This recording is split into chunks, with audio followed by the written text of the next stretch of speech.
unbeatable. Couple minutes no score. Every time they wanna clash, the winners kicking through the door. I am unbeatable. Chances running out of stock, and we're running out the clock. I fail once, never stop. I am unbeatable. I am unbeatable. I am unbeatable, yeah. I am unbeatable. I am unbeatable, yeah. I am unbeatable. I am unbeatable, yeah. I am unbeatable. I am unbeatable, yeah. Good evening and thank you for joining us on the British Basketball League YouTube channel. Whether you're watching in the UK or in America, you are all welcome. And this is a particularly exciting time to be joining us as tonight's game signifies the very start of the trophy competition. Round one, game one, sees last year's treble-winning London Lions up against the most successful team in British basketball history, the Newcastle Eagles. The Lions have only lost twice at home in the league this season, and one of those was against the Eagles. So this should be a cracking way to kick off the trophy competition. Dan Routledge is alongside Leicester Riders head coach Rob Paternoster for this one. Take it away, fellas. Thank you very much, Jeanette. Yes, welcome to a rather wet copper box here. It's the opening game of the British Basketball League Trophy as the 2020 winners take on the 21 winners.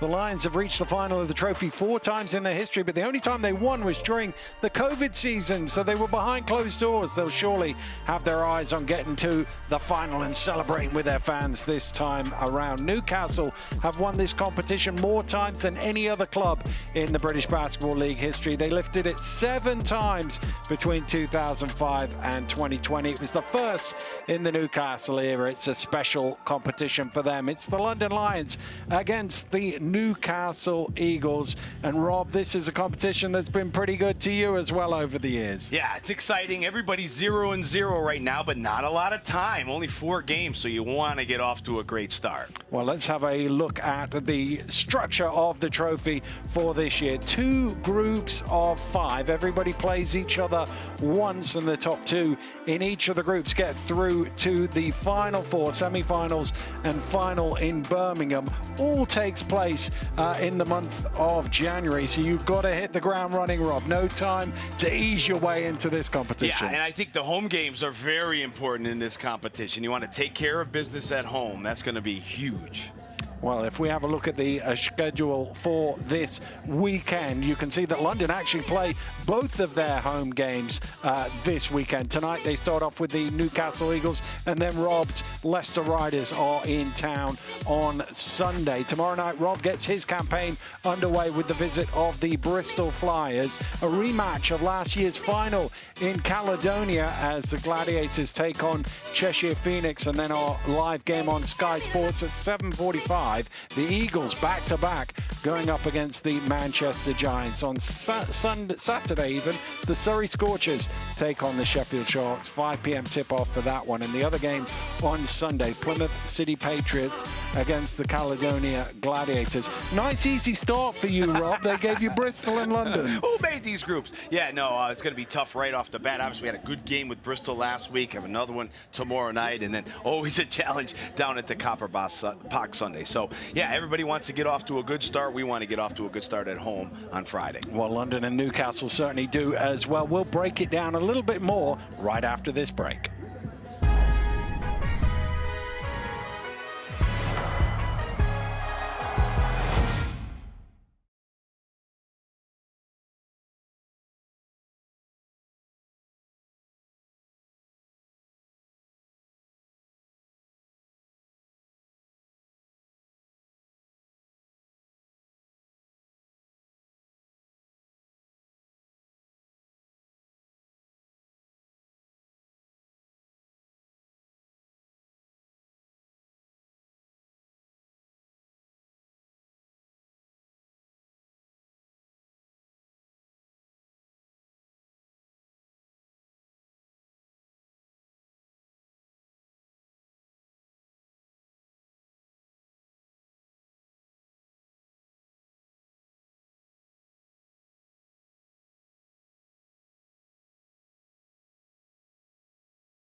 Welcome back to the opening night of the British Basketball League Trophy. Whether you're joining us in the UK or across the United States of America, we're delighted to have you with us. Leicester Riders coach Rob Paternostro is with me. Rob, we're going to have a look at some players from both teams right now, starting off with two guys, Great Britain internationals, that London have been leaning heavily on in recent weeks with their injuries. Gabe Oluseni, a key factor for them in the middle. Well, Big Gabe, 9th pro season out of Iowa. He was the Big Ten Sixth Man of the Year in 2015, 13 points a game, 5 rebounds.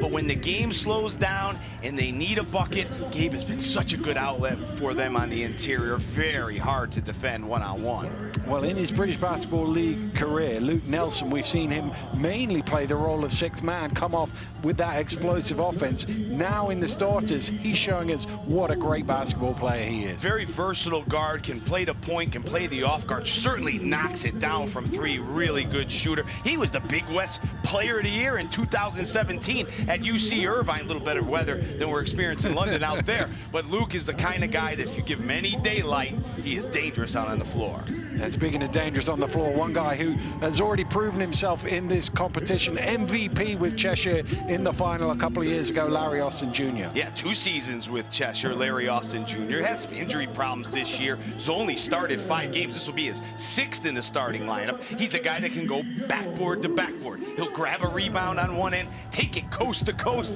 on the other end, and he plays with such a good personality out there. A lot of joy in his game. And another guy who brings the energy out on the court whenever he's out there, Taj Green. Yeah, Taj Green had the big season in Manchester, moved up to Newcastle, and look at the numbers, 14 points a game. But what you like there with Taj is the rebounding. He's been a really good rebounder in both of his seasons, can get on that offensive glass, and when he's making the 3 on the perimeter, he makes them a much more dangerous team. And obviously for London, a lot of pressure on them to be successful. Coach Božić looking for his first trophy in this country. This is the first opportunity. Cool as you like over there, Coach Božić. You know, he is a guy that has a lot of resources, obviously, but he's really had to mix and match with all the injuries and done a really good job. He was the professional trophy lifter in his days with Partizan, lifting trophy after trophy. He's looking for a trophy here. And at the other end of the floor, Mark Zutel and the Newcastle Eagles, they love this competition. They've won it more times than anybody else. Well, I saw him warming up before the game with the bench that they have tonight. Is he going to play? No, it doesn't look like it, but Coach Studel is a guy that put this roster together to win competitions like this, to get to finals, so they really want to get off to a good start tonight at the Copper Box. Well, let's have a look at the starting 5s for today's game, starting with the London Lions, and this is the same starting 5 that they've run for the last couple of games, so Sandy remains in the starters for them. They do have a little more on the bench tonight with Dante Grantham returning from injury, but we'll see how many minutes he's able to get. At the other end of the floor, there's not very much on the bench for the Newcastle Eagles. They've got 2 of the young products of their academy alongside Del Pescio. A lot of minutes out there, you would imagine, for the starting 5 of the Newcastle Eagles. Well, earlier I caught up with both the coaches to see what their thoughts were ahead of tonight's game. Well, Mark, looking at your team roster, you're a bit thin on the ground today. Yeah, ever so slightly. You know, that's part of it. Unfortunately, you know, we came through. I felt a really heavy period in November and December, and it's caught upwards a little bit with a few of our guys. But yeah, I'm not here making excuses. You know, it's a part of it. So, you know, the roster that we have available, we're doing everything that we can to, you know, try and build up on our last performance on this floor and hopefully try and steal a win. And the trophy is a competition your club's only won once. Obviously, you've got your 2 home games right at the start of it. Important to get off to a good start. I couldn't agree more with you. And, you know, we didn't change anything about our approach to each game. This one definitely is a part of the big trophy. So the early one in the season, and we are excited about that. You know, there's different opportunities there for players, whether it be shot attempts, defensive matchups, minutes. We've had a couple of young guys who've, you know, put a lot of work in with us for many years. So, you know, hopefully they're ready to play tonight. And yeah, we'll see how the game goes from there.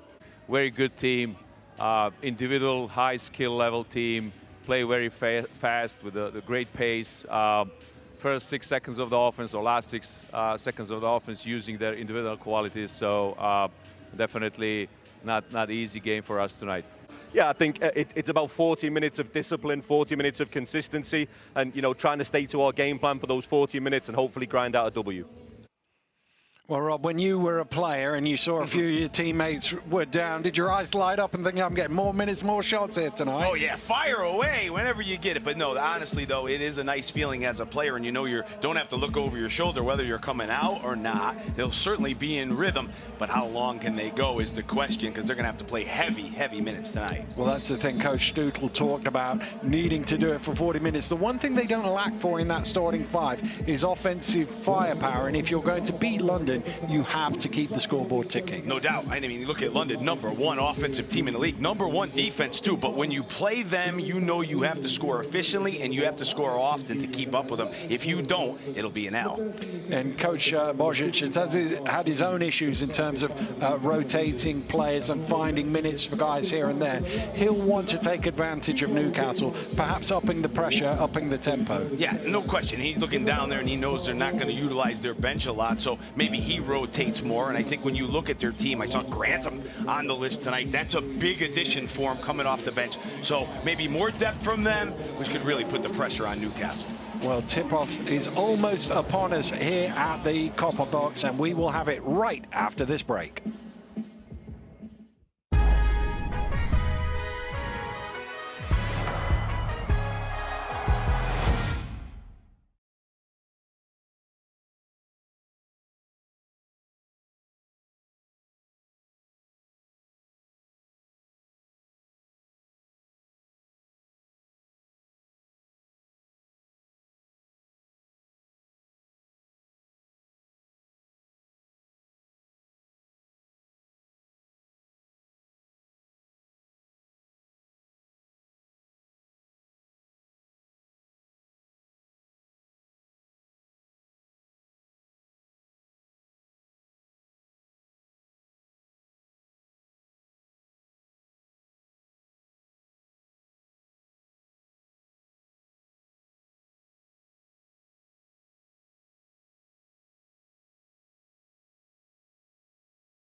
Welcome back to the Copper Box. Gavin Williams, Rob Hickman and Tahir Akar are 3 officials for tonight, have made their way out onto court. The 5s are coming as well as the London Lions and the Newcastle Eagles get set to go head-to-head in the opening game of the British Basketball League Trophy. And obviously these 2 teams have met already in regular season play, Rob. They've both beaten each other. Does any of that come in, or is this a fresh slate? Well, I think it comes in a little bit. You know, not many teams go to the Copper Box with confidence, but when you look at it, Newcastle both times down there, overtime loss right there, and then with the W last time, so they got to feel pretty good about themselves on that floor. Well, Connor Morgan and Taj Green in the center of the court, ready to jump it up, and Gavin Williams will do the honors of throwing it up, and it is Newcastle who will get the first possession of the game. Jordan Johnson Here's Defoe, who's won all those trophies with Newcastle. On the turnaround, and there he is, the veteran, knocking it down. Yeah, that's his shot. He has a great touch from that spot there. Good play from Austin, getting rid of the ball quickly to Defoe. Well, they do like to establish Darius early if they can, and he's going to have his work cut out. Nobody has more miles in the legs than Darius Defoe, and he's going to play big minutes tonight. He's going to have to guard Gabe Olasheni at the other end of the floor. Well, that's a tough matchup, and especially when he's making jump shots, and that one looked good from the moment he let it go. Good rotation on that shot. Here's Austin. Out to Johnson, little hesitation, back to Larry Austin. Extra kick, nice ball movement. And back on it from McGill. McGill, of course, was in the trophy final with Plymouth when London beat them behind closed doors in the COVID season as Defoe is off the mark.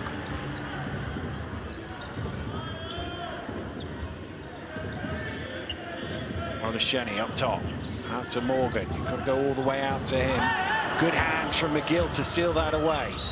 And Nelson takes the foul at midcourt. And that's not what you want to do with this fast Eagles team, is lose the ball on turnovers. They're very good at going out in the open floor with the quickness, especially with Austin in the lineup. And this is a good foul here from Nelson. You know that probably is going to be a good look on the other end. But with Austin, McGill, and Johnson starting the game, well, that's about as quick as 3 guards as you have in this league. Well, Newcastle second in the league in points from turnovers, and Newcastle, London actually lead the league in turnovers.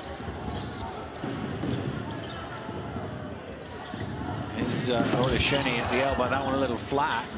Taylor with the rebound out to Connor Morgan off the mark. What rebounding machine, Jordan Taylor. A little flex I saw from him after that. Nice job getting his body in there and strength.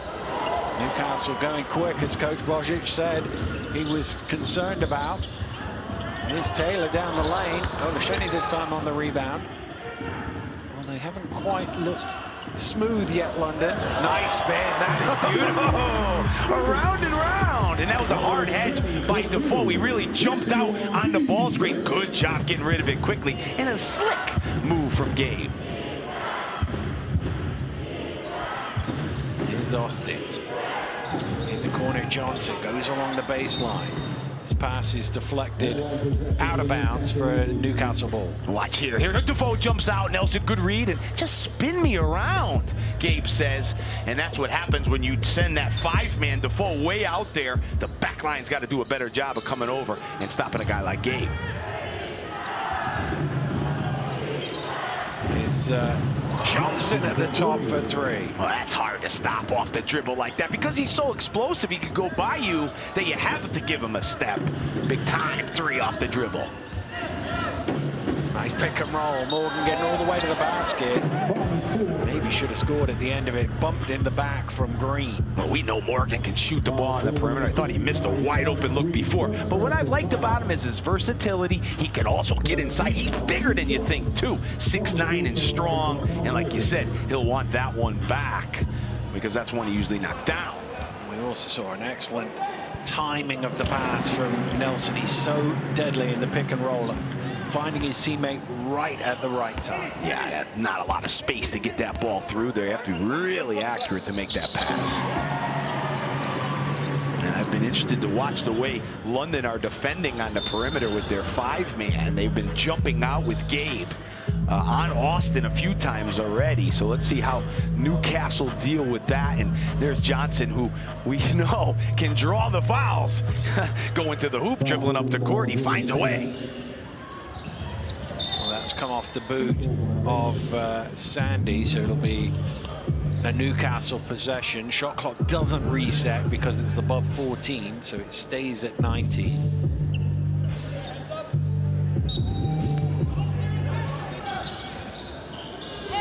Quick inbound to Green, who will get a chance at a 3-point play as Morgan fouls it. Well, we've seen that play from them on the out of bounds before, where Green just kind of sneaks off the 5 for the shot. There's the sneak. Good job by Defoe holding him up.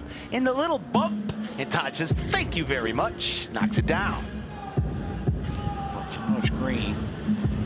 has put up some big numbers in games. He had 31 the last weekend, and you don't want him to get hot early if you're on the opposing team. Yeah, he's very dangerous out there, and he's going to be playing a lot of minutes tonight too. So, you know, you expect him to get a lot of shots up tonight. It's, Taylor going to the basket. I think he wanted a foul, didn't come his way. Here's Johnson again for three. Not this time. Green trying to keep it alive. It's stolen away by Austin. And there's Defoe at the free throw line. Austin on the glass. He goes up and he is fouled. And we've seen two of the strengths of Larry Austin there, stealing the ball away and rebounding. Yeah, well, you also the rebounding on the other end of the floor. He's the one that got the rebound, pushed it up, found an open three. But here's Larry. He never gives up on the play. Start me some more, coach. I want to play all the minutes out here early, making an impact. It's always an interesting balance, isn't it? Because as a coach, when you've got a guy like this that you can bring off the bench and give you all of that offense against the other team's backup five, you think, what a weapon. But he wants to start. Yeah. It's usually guys like you that are talking about that, not players. When you talk to the players, they say, put me in that starting lineup. But Larry Austin, great teammate, you know, great energy about him. And the more minutes you give him, the more productive he will be. He is a guy that never stops working on both ends of the floor. Scores are tied at 8. London with the ball. Oh, nice pass and another great spin from Gabe Olajeni. You spin me right round, baby. Again, that was the hedge out by Defoe, and they're killing that right now. 2 easy looks for Gabe. Nice pass, but it's a little low. Green's able to pick it up and drop it in. Nice play from Green. I love guys that have good hands that can get anything, and that was low. But he was quick to put it up and put it in for 2.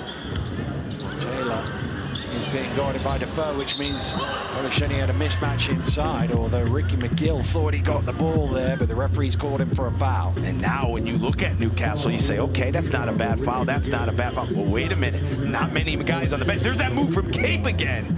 He spun his way into the arena tonight, he must have, because he's got that going. But, you know, when you look at the Eagles and how short their bench is, and we talk about Whitfield out and Josh Ward-Hibbert out, you know, you got to be careful with the fouls. You know, you don't have a lot of room there where, you know, you could be sitting down for a bit if you get into foul trouble. And those are the latest two, of course. They're joining Neighbor and Spencer, who are already out for a number of weeks. We haven't really seen much of Spencer all season, to be honest. It's been interesting, you know, with that American player over, you know, that he has not really played much, and they have still kept him, so they're still waiting for him to come and produce.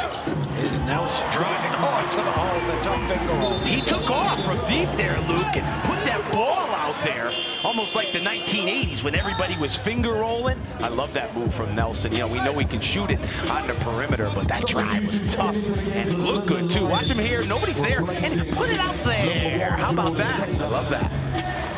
It was very much a retro finger roll there. We've seen a lot from Luke Nelson, to be fair. He's a slight throwback, and there's just a little bit of perspiration on the floor being wiped up before we get things back underway. Yeah, with Nelson, though, and that's what you have to do, is you have to make sure you get him off that three-point line. And when he finishes like that around the basket, it makes him a much more difficult guy to guard. And you expect him to be playing his fair share of minutes as we look over at the... It's a pretty good lineup on the baseline. Not bad. There. Not bad. Every position over there. You could run a pretty good team with that. With the London Lions injury list. Here's McGill.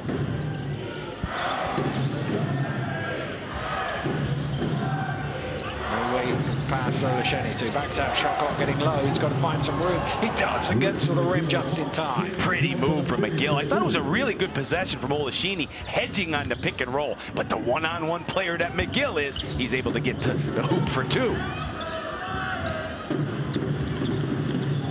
It's Gaboza around the screens, but a legal screen, just kind of leaned into that one, Gabe Olajeni. Yep, and I think that London missed an opportunity there. Morgan had a switch on one of the guards in the post. You could see him telling one of his players, and they went the other way. And look, Gabe, maybe they're flopping out there, but we've seen that illegal screen called a lot this season in the British Basketball League.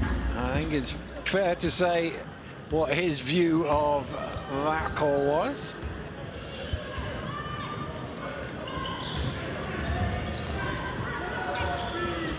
Johnson using his speed to get all the way strong to the rim. Tapped away by Sandy. Ball is loose on the floor. And there's going to be a foul on Kaboza. Wow, Johnson went strong to the hoop there. I thought he made a lot of the contact on the drive. But good hustle from both teams getting on the floor. 4:55 on the clock. A timeout is called here at the Copper Box. We'll be right back after this break.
Welcome back to the Copper Box. Young Candy in the game for the Newcastle Eagles, and Coach Stutl talked about the two young lads he's got that have come up through the academy, gonna get their opportunity to get some decent minutes tonight. There you go. This is great, right? I mean, you get an opportunity to play against the Lions, the tough London Lions, and you know you're gonna get a chance.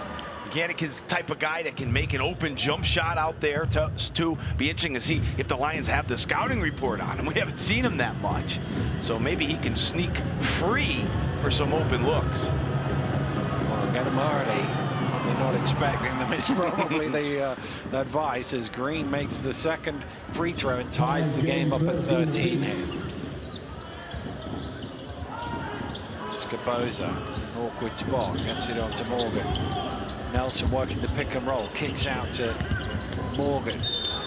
Knocked away from him, and that foul is going to go against McGill, and that's going to be his second personal foul. This is where the issue of lack of depth really comes into it. Yeah, and you know, if you're Coach Stutl, maybe you say to Ricky, hey Rick, don't reach there with one, right? I mean, but that's how tough Morgan is to guard, especially for a smaller guy. He's got the size on him with that jumper. So, you know, when he put it down on the floor, he knew he can always go up over the top. And what could McGill do? Strip him, and that's what he tried to do. But two quick fouls for him, you know, is not the way that Coach Stutl wanted to start the game.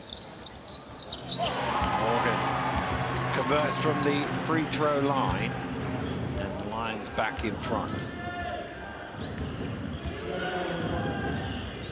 Lions already with 3 substitutions made, and you see Sharma jump out again. You can see that's the strategy tonight for the Lions on these Newcastle guards, is whenever there's a screen set, jump out there, call it hedging, jump out, blitz, hedge, whatever, jump out there and stop the ball. And that time Sharma was a little too slow, and we know Johnson, when he smells the foul line, he finds a way there, no question.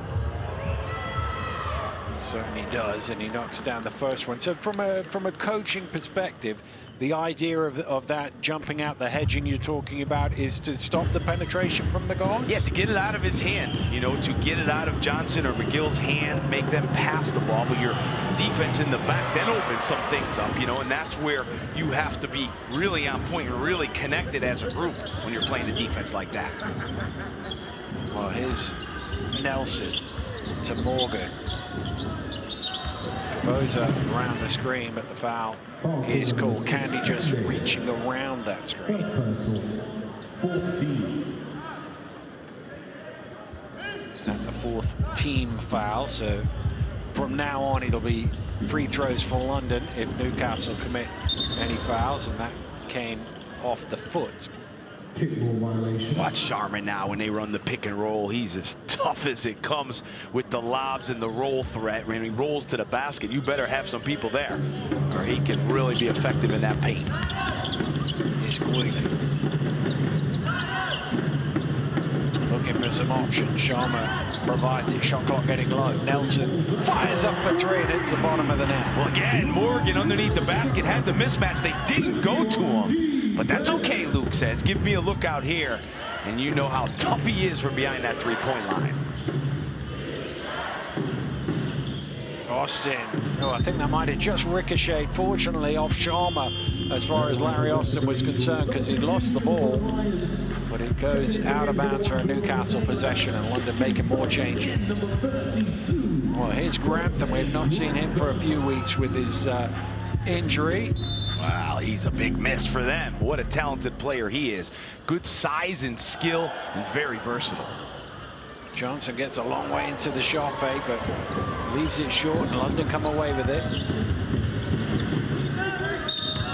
It's going to be a foul on Delpesh, so that'll be 2 free throws for Sharma. And that's wwhy you tell your bigs to run up the floor. Sharma beat everybody up the floor, and when you're a big guy and you beat him, see how he's got the step on Delpesh here, and now, good night. It's over once he gets in there.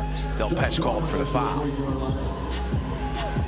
This combination of Sharma and Orsini is really difficult to deal with. They're different types of players, but you know, they split the game, so they're fresh most of the time coming at you. And Sharma is such a difference maker. We talked about the roll to the rim, but how about on the other end of the floor? As good a shot blocker as you'll find. And from a coach's point of view, obviously you had Mo Walker and Darren Nelson, Henry, 2 different styles of centers. What sort of advantage does that give you that they are very different types of players? Well, yeah, I mean, you can play 2 different types of way and put them in with different lineups, and I think that the most important thing, though, about that is they're fresh most of the time. You know, when you're playing 20 and 20, you got those big guys that are really getting position, really running the floor. Back out to Green. He fires up the 3, rattles out. Can Queeley get his hands on it? Yes, he can. Good box out from Caboza that time. Oh, would have been a great pass to Gavin Williams there. I don't know why he didn't catch it. Gavin, shoot it, Gavin. I mean, there you are, right there, wide open. But yeah, bad play there from Queeley. Didn't really look before he threw the ball. And watch here, the guy in the purple is not on your team.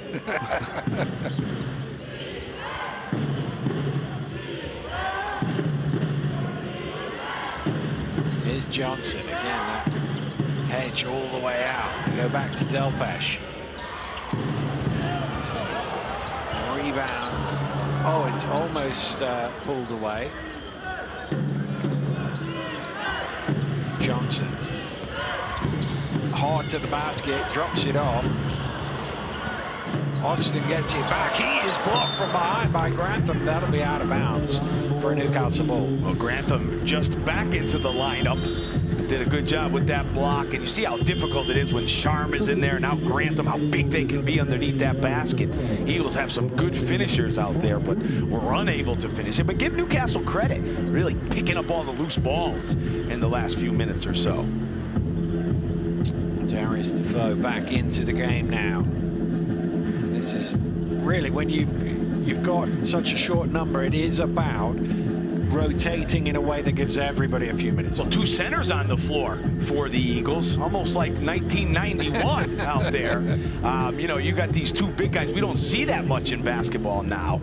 Defoe and Delpesh, you know, both guys that do most of their work, you know, in the paint or a little outside the paint. They really don't stretch the floor. So it'll be interesting to see how the Newcastle, how the London defense changes with those 2 guys out there. Our referee just confirming something related related to the shot clock at the table. But I suppose from London's point of view, the size that they have, it almost doesn't matter. If you've got two centres, their 4 and 5 are more than able to cope with it. Yeah, you would think so. But let's take a look. I'm not sure these two guys have played that many minutes this year together. Shot clock needs to go up. Went away in time and knocked down. What a shot from Candy. And there he is. Candy says, I'm ready tonight. That was a long trip, but I'm ready to go. And that's what you want. No thought process involved. At the end of the shot clock, so fire away. Knocked away from Johnson. Sharma has it.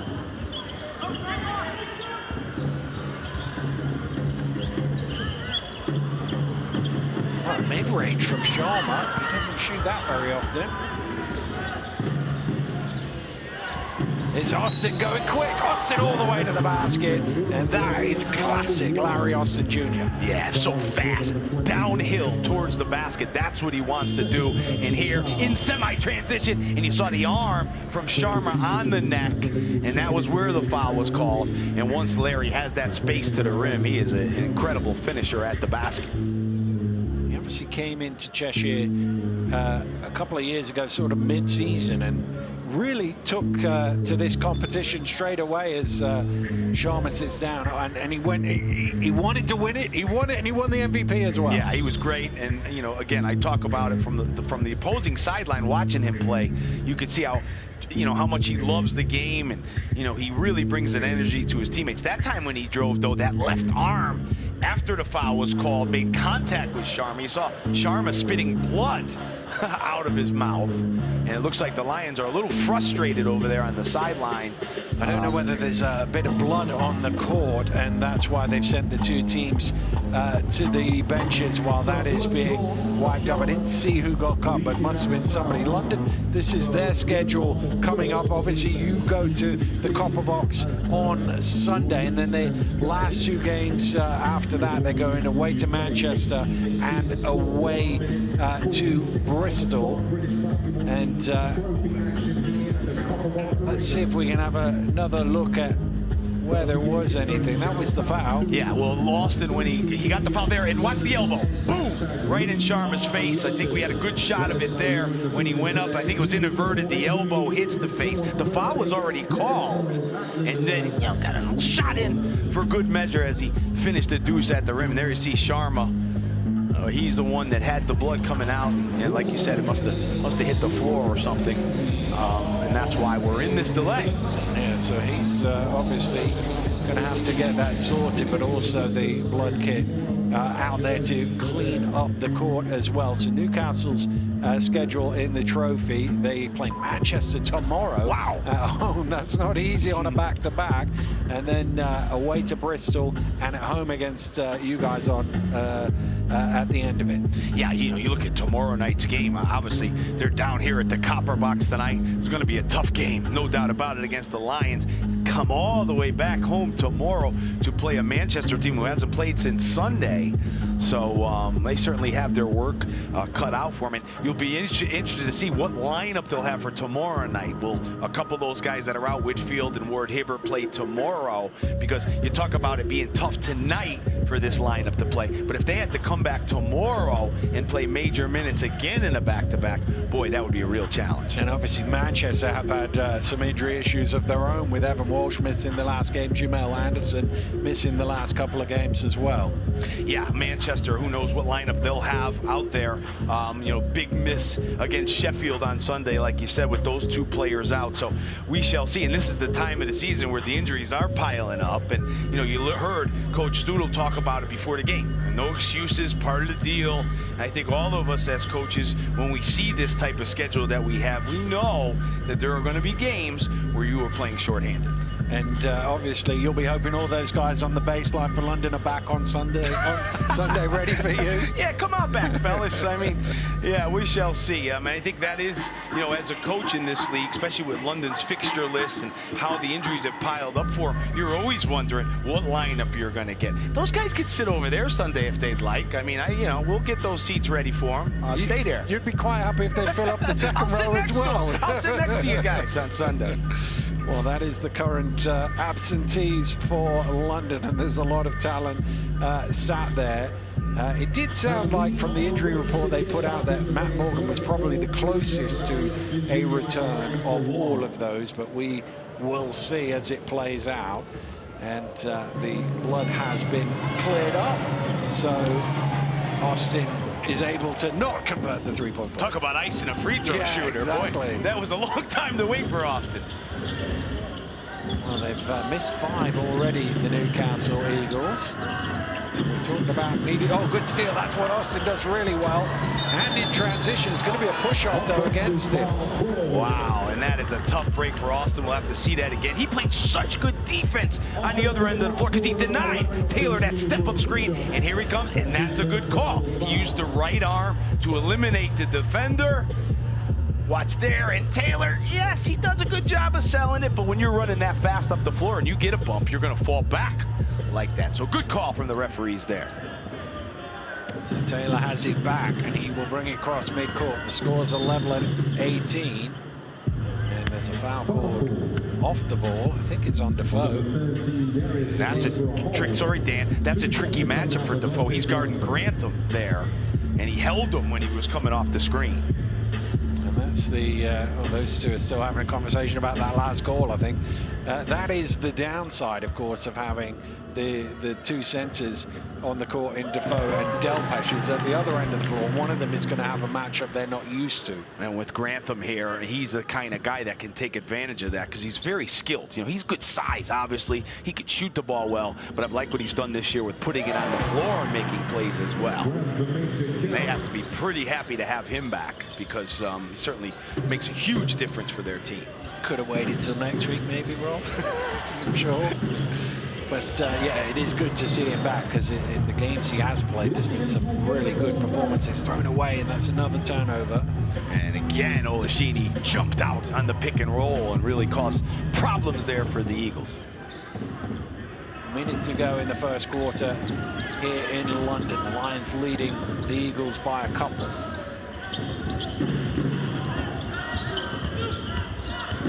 Grantham along the baseline, using that size to finish off the glass. And ball handling as well. Usually a guy like that can't put it down on the floor, but nice move from Grantham going left to finish. Here's Defoe trying to use his experience down on the low block to get 2 right back. Well, maybe you can go by me, but I'm going to muscle you down at the other end. Defoe, if he gets that right hand in that spot, it's a great look for him.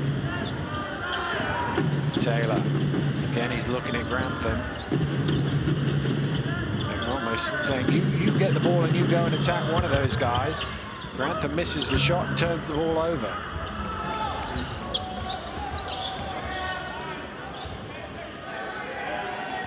Last few seconds here of the first quarter. Newcastle trying to level the scores. Austin driving in, finishes it off the glass, and that will do it for the opening quarter in the Copper Box. The scores are level at 22. We'll be right back after this break.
Welcome back to the Copper Box. Larry Austin's been involved in the game, no doubt about that. Some good, 4 points, 5 rebounds, some not so. 3 missed free throws, couple of turnovers.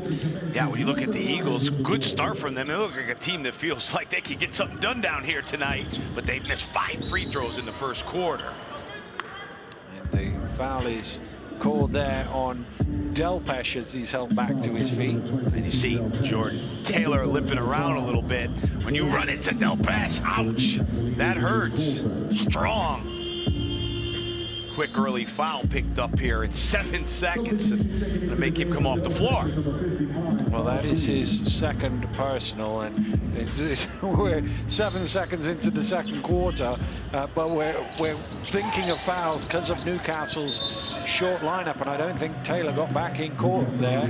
It's where you take off from, not where you land, and he didn't get his feet in court quick enough to receive the pass. I thought Nelson had a shot there on that out-of-bounds play. Usually he'll take that one. Maybe Taylor thought he was going to take it as well, and then realized, oh, I need to get it caught. Didn't quite get there in time. There's, well, is it a pass? It ended up as a pass to Austin underneath. Austin can find the ball anywhere. It doesn't matter if it's an air ball, if it clanks off the rim, he finds it. Broken up by Defoe. Scramble on the floor. Nobody's quite got it, and it ends up out of bounds for a London possession. Good deflection there from Defoe. They wanted that basketball. But Austin, again, we talk about him, and he's a unique type of player. You know, he's not a three-point shooter, Austin. He's not a guy that's going to light you up from deep, but he just finds the ball. See there, Mamouni into the game for the first time for the Eagles. He's got to try and come for the help against Jordan Taylor, but Taylor beats him to the rim. Well, he beat Defoe there. He had the pick and roll with Defoe, and it was a little in and out. And Taylor can not only finish right, but that time he showed that he can finish with the left hand as well. Austin turns the corner, knocked away by Sandy. Newcastle still have it. Shot clock getting low. Little hesitation, nice up and under there from Johnson. Well, that time the hedge wasn't good enough for Johnson because he went right by Olaseni, and an excellent finish for 2. Well, Gabriel showing way too deep, and Defoe has slapped down at the ball. That's going to be his second foul now, the third Eagle to get there. And again, in this situation, that's one of the ones where you just don't want to reach, right? You go, okay, he's got really good position. Is it better for me to just keep that foul in my pocket? You know, different night when you're rotating guys, hey, why not? But again, you know, these reaching fouls from the Eagles could come back to haunt him later on. And Gabe, when he runs the floor, like I said before, and gets ahead of you, there's really not much you can do. So strong and such an ability to carve out position.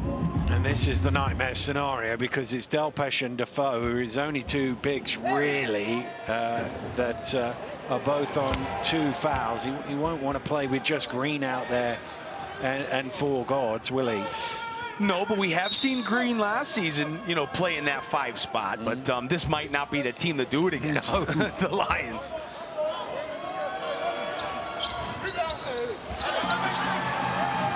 There is Delpesh having picked up 2, but I think he's going to have to come back in at some point in this second quarter. Imagine he's going to leave Defoe out there for 8.5 minutes on 2. Defoe under pressure, trying to sell a foul, doesn't get it.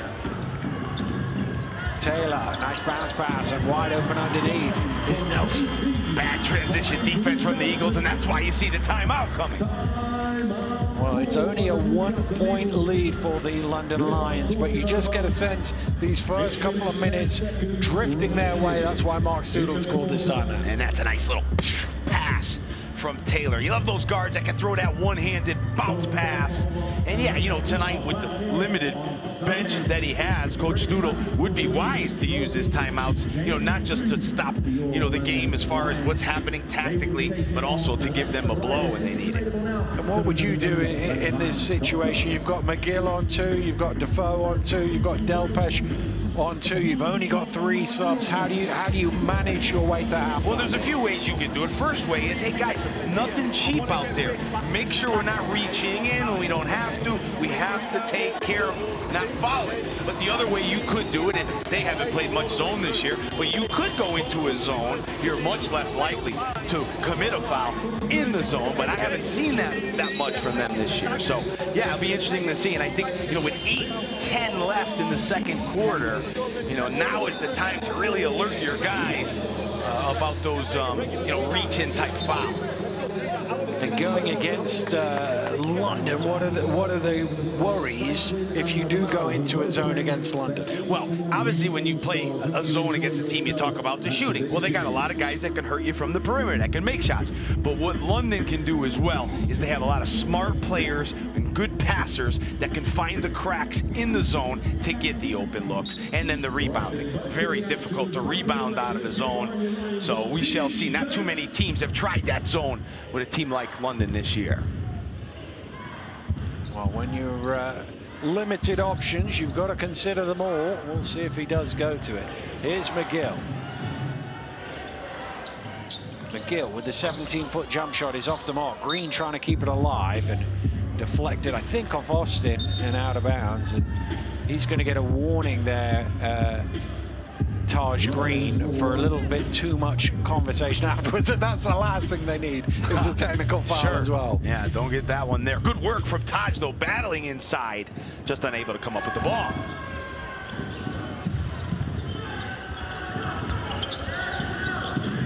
Here's Morgan, and Green goes underneath him and commits the foul. He needs to be careful here. He's got plenty of conversation as he gets called for the foul. It's his second personal foul now. A nice little play here coming off the screen, and yeah, that's just too close. We know about being up on the shooter, and you know, I'm sure, I don't have the stats in front of me, but I'm sure Connor Morgan has drawn his fair share of fouls on jump shots this year, because if there's a guy you really want to get out there to, it's him, you know, because he's just so deadly and has such a quick release.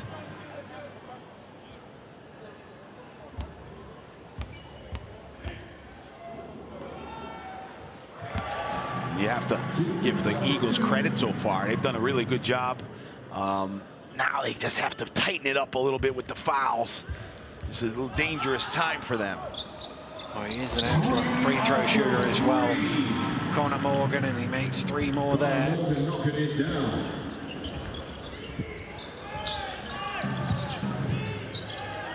Green has Nelson guarding him. Here's the ball down low. He didn't get it. He might get it now. Here he is. But he's slightly off balance as the shot goes up, and that will be a Newcastle ball. A nice play from Johnson. He jumped up in the air. Don't jump up in the air and throw passes unless you can make the pass. And he made that pass. He's very good at that, leaving his feet and finding a player. And Green would like to have that one back, because that's about as good a look as he's going to get. Johnson to inbound. Austin slicing his way to the basket. Well, I'm not sure where the back line of the London defense was there, but the last thing you want to do is give Larry Austin a side of the rim. Yeah, you see how fast he is. He struggled at the foul line tonight, though, so he's got to get that going a little bit, but certainly puts consistent pressure on your defense with that hard driving ability. Well, he is 0 for 3 tonight. He's a career 62.5% free throw shooter in the British Basketball League, and he continues to struggle here at the Copper Box. I think I have them for 6 missed free throws so far. 3 for 9 from the foul line. Finally, Larry gets one to go from the free throw line. He's done a lot of good, but free throw shooting has been not in his favor today.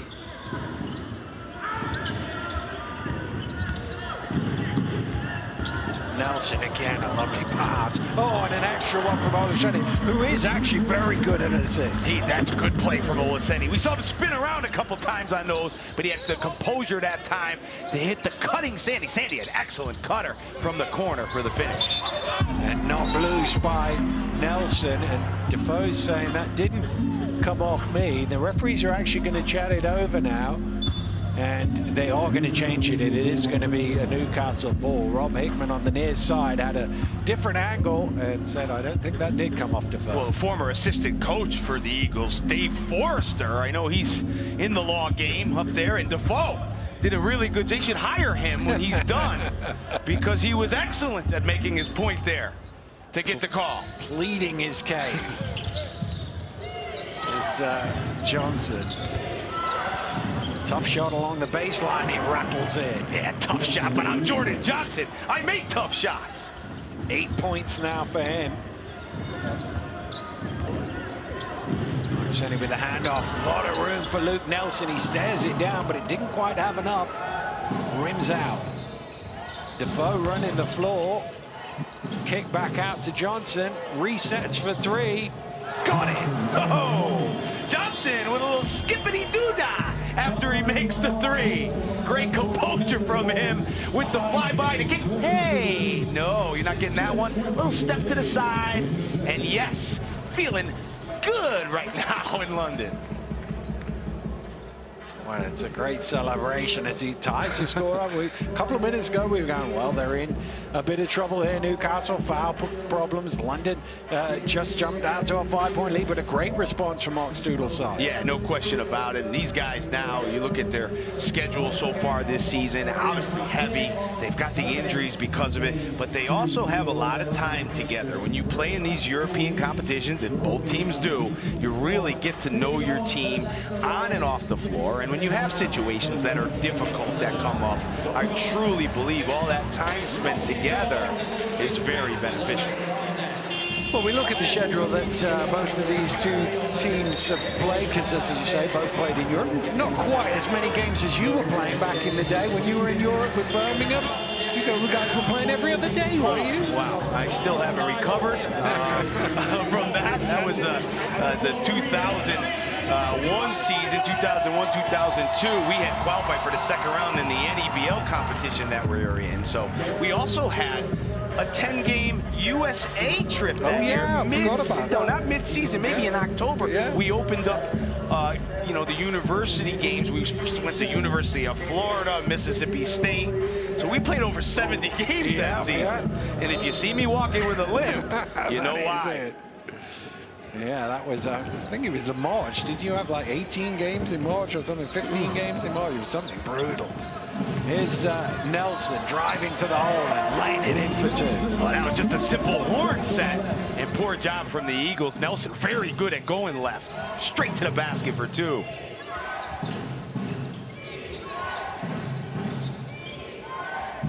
Austin.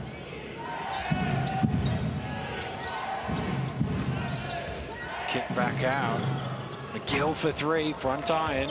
Ooh, two London players getting each other's way, but Sandy actually pulls in the rebound.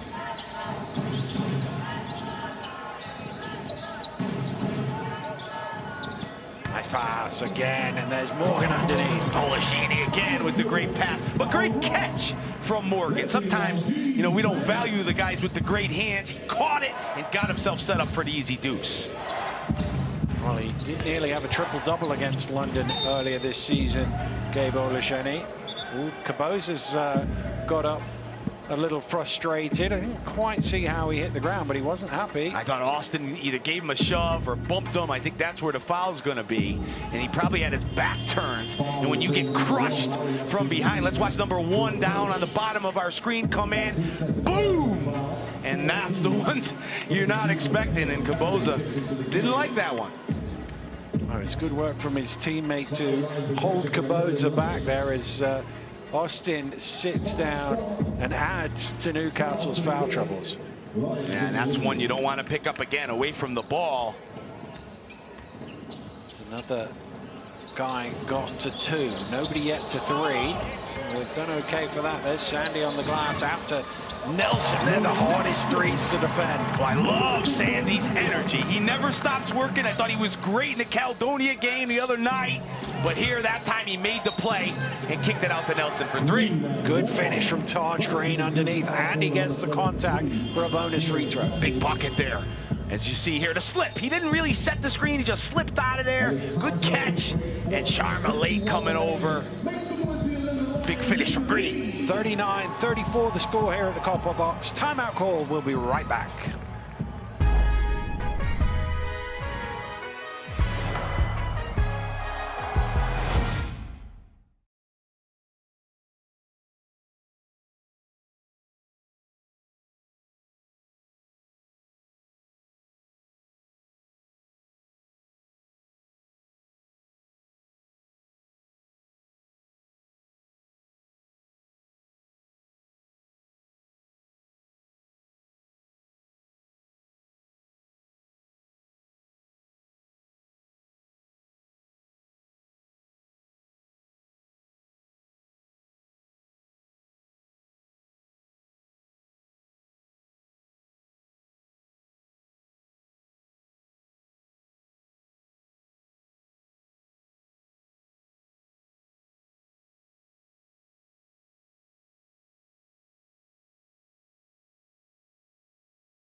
Well, 12 points off 6 shots and 4 assists already for Luke Nelson. Not a bad pick at the top of the game for you, Rob. Yeah, he knew Luke with the guys down was going to be aggressive. And you look at London so far, they're 13 for 22 from the field. They're a 50% shooting team on the season, which is #1 in the league. But they're shooting close to 60% to start this game. Green with the chance to convert the 3-point play after the timeout here. London briefly led by 7 after that Nelson 3 on the previous play. That was their biggest lead of the first half. Important for Newcastle to keep on hanging on here. They just got to stay in the game with this short-manned roster. Here's Nelson chasing him is Johnson. Sharma, good hands from Defoe to swipe it away.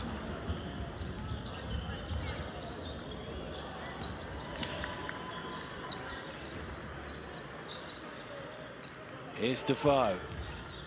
Might want to come back to Johnson. He's got Sandy on him at the top. It's Candy along the baseline. Sharma with the big block. I could hear Defoe yelling for him to shoot the first one. Shoot that 3-point shot.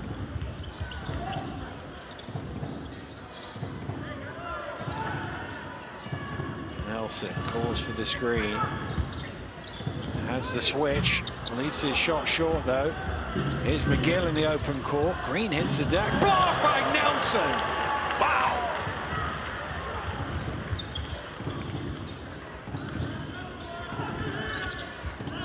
Sandy needs an option. Finds Morgan. He has the size mismatch here. Kicks it cross court. Kapoza with an awkward looking shot, but he goes in. I love it. He had the legs moving in every direction. And that time, good job by Morgan. He had the mismatch, but he saw the open Kapoza on the other side of the floor. Good read from him. And here, Nelson, give me that. I might be a guard, but I can protect the rim too, Sharma. And here you see Kapoza. Look at those legs up in the air. The kiss off the glass for 2. It looked like he was on his way down when he actually released the ball, which makes it harder to get it up, but it goes in. That's all that matters. You've seen the Lions really have confidence in their young players this year. You know, they have guys down, they play them. You know, Caboza and Sandy, these guys are getting those minutes, and that time Caboza rewards them with the deuce. Johnson splits through the defenders, out to Green for three. Taj Green hits an important triple for Newcastle. Well, he knows they're hedging out there, jumping, but there is a little space in there. And if someone can get through a little crack, that's Johnson. He made the play, and Green knocks it down. Must be in trouble there. Feet were going all over the place from Taylor. Great job by the Eagles here, hanging in here. Watch him drive. He wanted to foul there, probably. Didn't get it.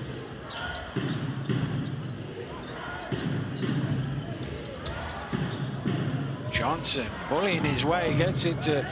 Oh, wow, Austin comes back. Oh, the hook shot from Austin, and that'll surely bring a smile to the Eagles players' faces anytime you see a guard make a play like that. Well, he circled around. Have a look at this. Gets them all up in the air, circles back round. Oh, over the big guy, Sharma as well. Look at that there. Good angle from behind the basket with the floater. I thought Johnson, you know, we talked about leaving your feet and making plays. Well, sometimes guys are good enough to do that, and Johnson is a guy to do that. That time he left his feet in the little bounce pass, set up that finish for Austin, and the Eagles come storming back. Well, that's the thing, isn't it? A few moments ago, it was 7, and you were thinking, oh, is this the moment where London are going to put the hammer down? But it's Newcastle who have responded to cut it to 1 and force Coach Božić into a timeout. Yeah, well, now the Eagles got to make sure here, the guys that have the foul trouble, this is 2:48 left. Let's make sure we don't pick up any unnecessary fouls. You know, we don't have anyone with 3. There's no one with 3. Nobody's with 3. Yeah, if they can get to that halftime with no one with 3, yeah, that'll be a great job from them, because, you know, early on in the second quarter, we thought that almost was going to be impossible with the amount of guys that were picking up fouls. It's McGill, Austin, Defoe, Green, and Delpesh. 5 of them have all got 2 fouls. And as you say, we haven't got them too many guys. You've got to spread them around, which they've done. But boy, if they can get through the next 2:48 without any of those guys getting to 3, that would feel like a big win for the Eagles. Well, we discussed it earlier, and this is worrying here. You know, trainer for the London Lions, former rider Toby Welch over there with Taylor. That's a concern with all the bodies down. He looks like a guy who needs a day off on Sunday as well, Rob, doesn't he? I'll set up a chair for him over there. I'll get there early. Here's Sharma. Back to Caboza. Around the 3-point line, again late in the shot clock. It goes inside to Sharma. He's not got time to hang about. He gets it away, but he doesn't hit the rim, and that'll be a shot clock violation. Good defense from Delpesh. Remember, he's got 2 fouls, but he used that big body to hold him off and keep Sharma far enough away from the basket where he couldn't finish. 5 points in a row for the Newcastle Eagles, looking to add to it. That came off the boot and will be a end-line ball. This is their 3rd trip to the Copper Box this season already, Newcastle. And, you know, you want to talk about a team that feels comfortable down there? Remember, we talked about it earlier. Overtime the first one. They probably thought they should have won that one, and then went down there and won the second one. So, no fear. In some ways, I thought they played better in the first one than the second. It was a more impressive display, but they didn't actually see that one over the line. Here's Austin with a little step back, and he gets a friendly bounce. Why not? It's been that kind of day so far for Austin, making plays all over the court. Well, they're in the lead now, the Newcastle Eagles. Having been 7 down a few months ago, Sharma will rock the rim for London. And that's what you talk about with Sharma, that quick roll out of there. Good pass from Quealy, too.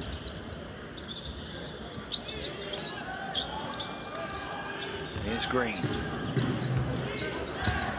Green with the long-range hook.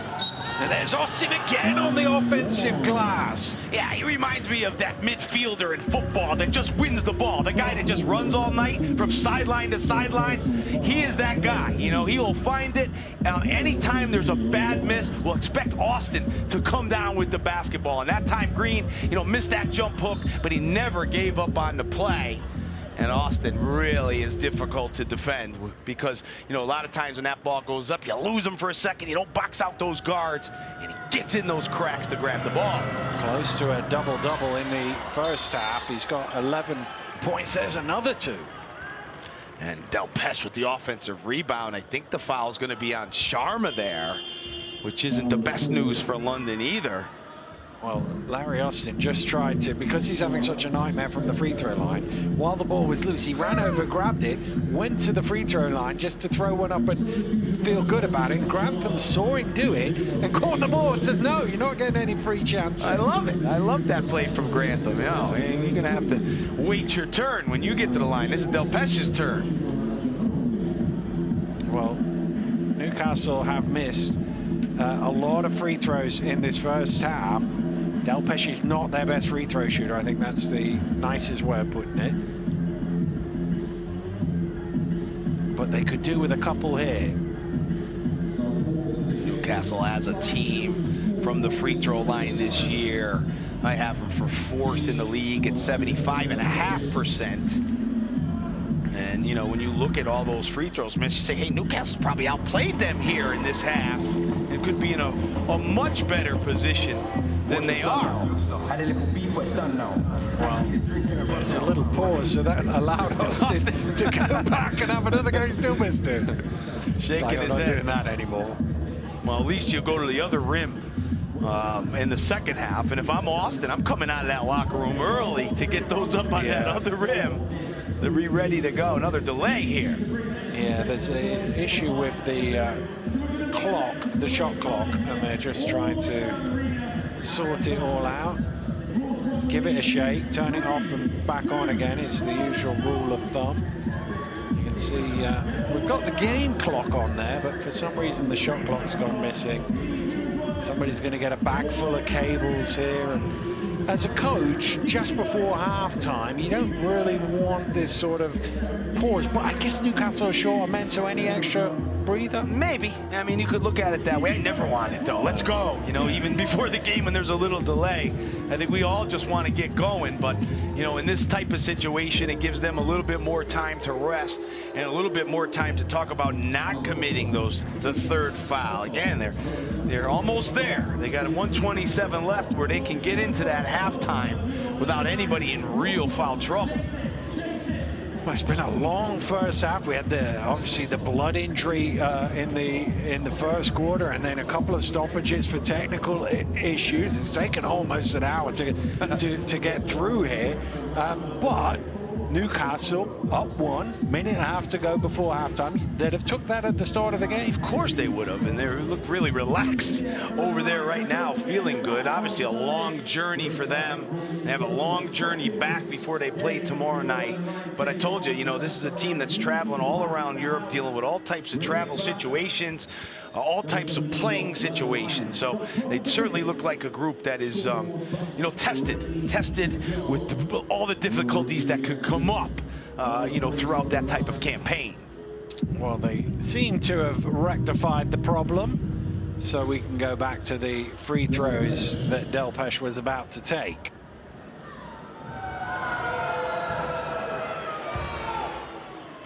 Off the mark on the first. That is now the 8th free throw that Newcastle have missed in this half. It could be past 50. And he does go 1 for 2.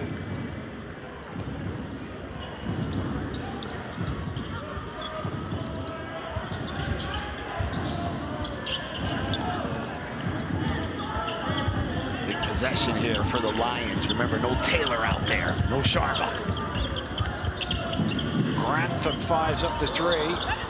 Del Pesh just about gets a hand on it. Green makes sure that Newcastle have it.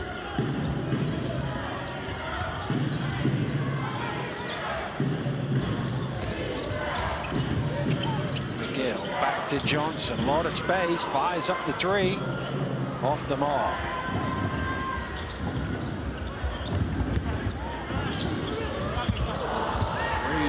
transition. Doesn't make for easy offensive rebounds. Delpesh diving his way out. Nice pass. Trying to get it to Green in the corner. It's headline ball. And that was a really good rebound from Delpesh in traffic there. Did a good job of corralling that. A chance here for Newcastle to extend their lead going in at halftime.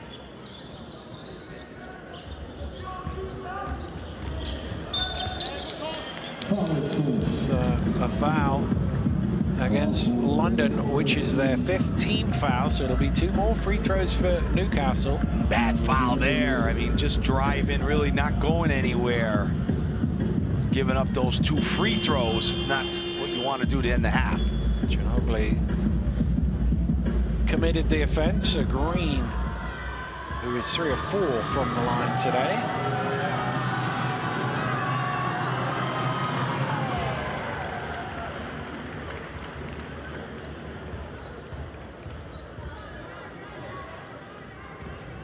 Be interesting to see how Taylor is. We watched him walk off the floor. That would be really difficult at any time, but with Phillip down, Decker down, Matt Morgan down, you really feel like when the game gets on the line, especially today, that they will lean on Taylor.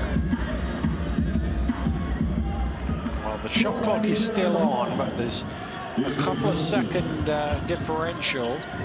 So London can tick this right down. Taylor isn't on the bench at the minute, so we assume he's in the locker room getting some treatment. Here's Olasheni inside stumbling, and Delpesh has been the one. They got 10 seconds away, Rob. They almost made it. But Delpesh didn't move his feet quick enough there to pick up number 3. Watch here, the ball goes inside. Quick move, Gabe, and there's the leg out. Easy call. They haven't really been able to deal with Gabe that much here in the post. It'll be interesting to see, come second half, if they get the ball more and more to him. Well, there aren't too many who've been able to deal with Gabe this season, either at home or abroad.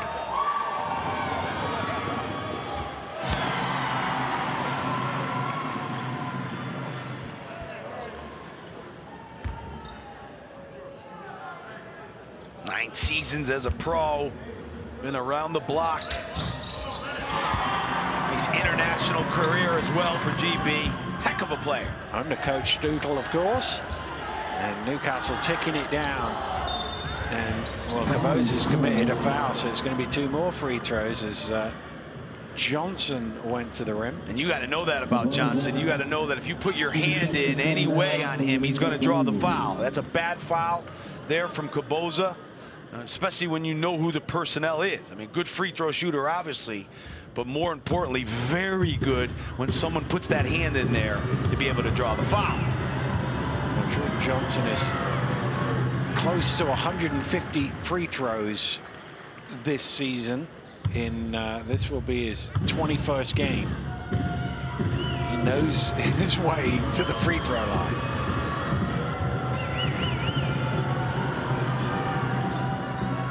But he's 1 for 2 on that one, and this chance for a quick shot is there. No, it's deflected away, and that will do it for the first half. Well, the Newcastle Eagles might be undermanned, but they're in the lead. Larry Austin and co.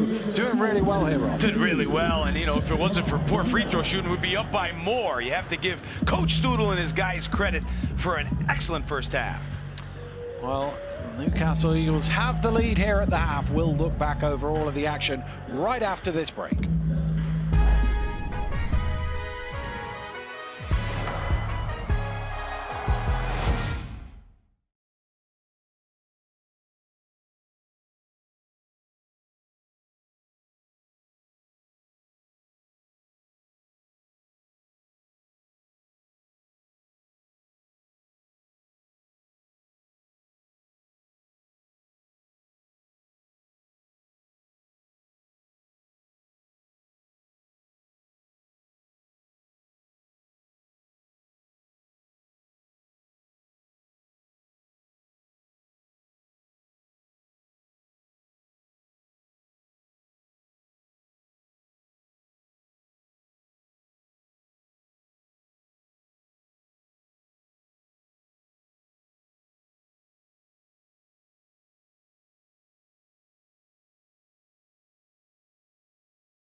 Welcome back to our coverage of the British Basketball League Trophy opener here in London. Whether you're joining us from across the UK or America, we're delighted to have you with us. Rob, very long first half. Does that favor one or the other team? I don't know. I think it's a little frustrating for both teams to take that long in the first half, but you certainly like the way Newcastle's feeling right now.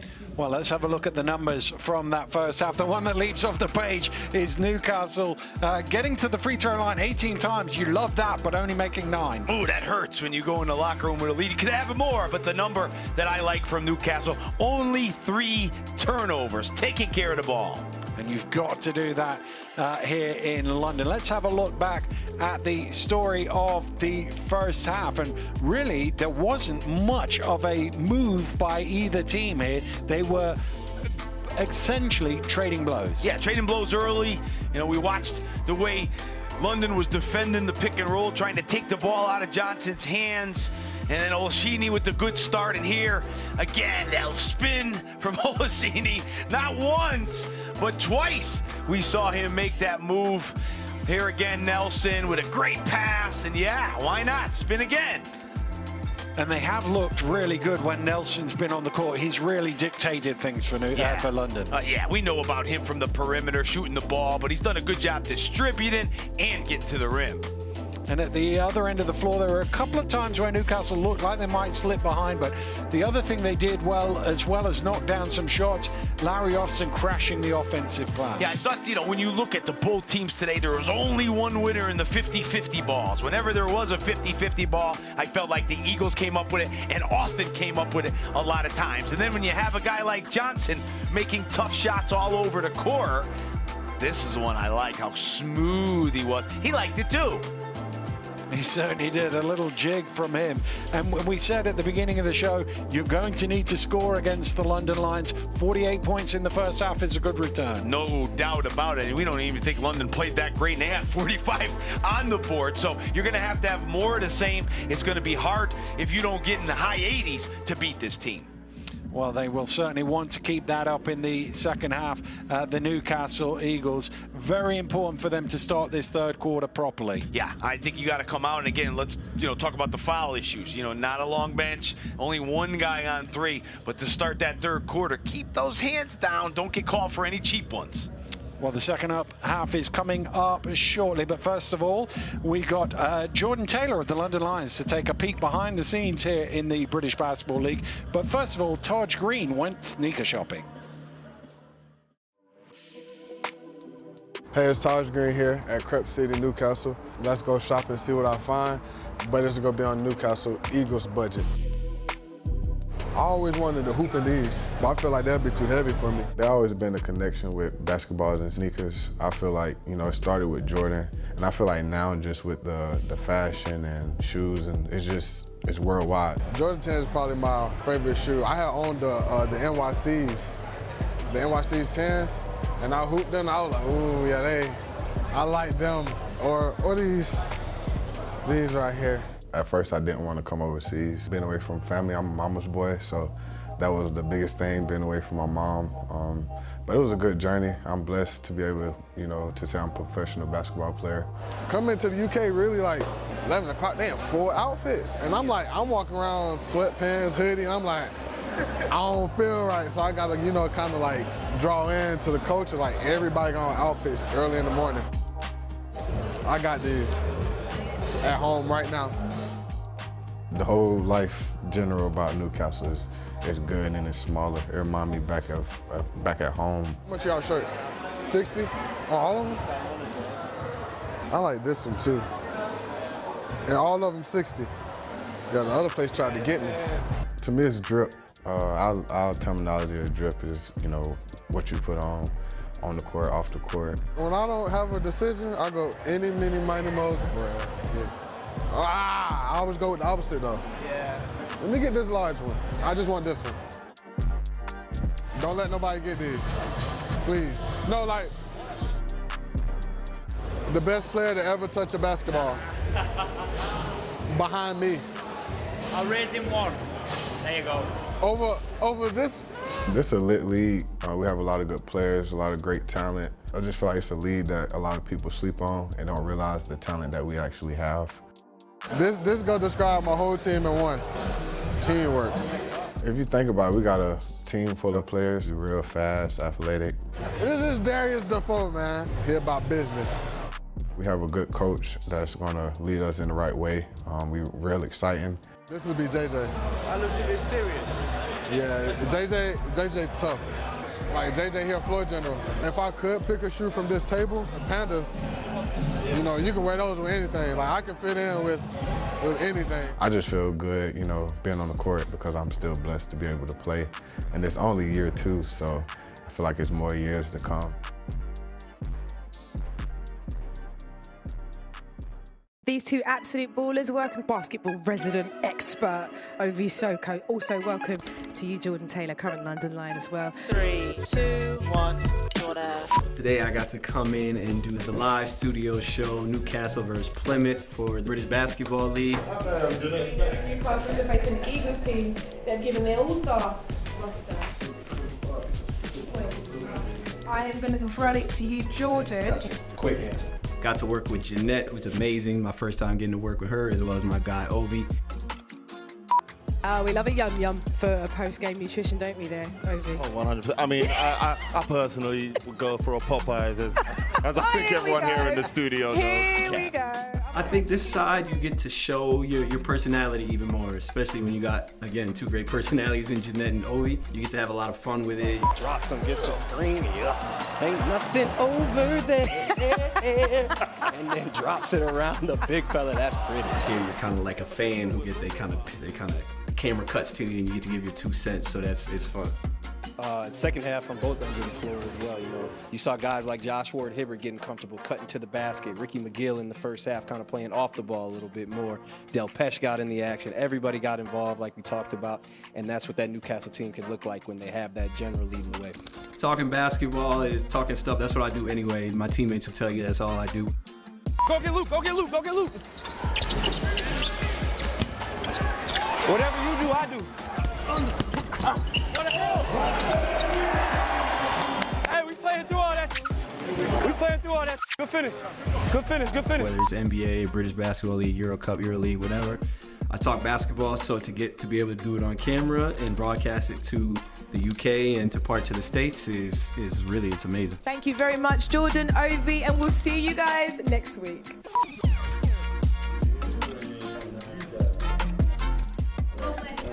Dogs is barking. Getting comfy. Yeah. Need that.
welcome back to the opening night in the British Basketball League trophy here, and the Newcastle Eagles lead the London Lions by 3 here at the Copper Box in London. And part of the reason that they do lead by 3, Rob, is some excellent play from Larry Austin Jr. Yeah, he's been fabulous tonight. Remember, this is only his 6th game starting, and he's a guy we talked about at the beginning that can go from backboard to backboard, hard driver to the basket. Not really an outside shooter, but when he gets in there, he uses his body well and finishes. And what I like about him so far, he is on the offensive glass as well. 5 offensive rebounds, and we love that hook shot, bringing back the old school shot. Well, the one thing he'll be hoping improves when he changes to the other basket is that the free throws start going in, because that was the only blot on his copybook. Yeah, no doubt, and I think Newcastle as well. You know, this is a team here that shoots the free throws pretty well in the season, and they got to really improve that in the second half. They want to hold on to this lead and win this all-important opening game in the trophy.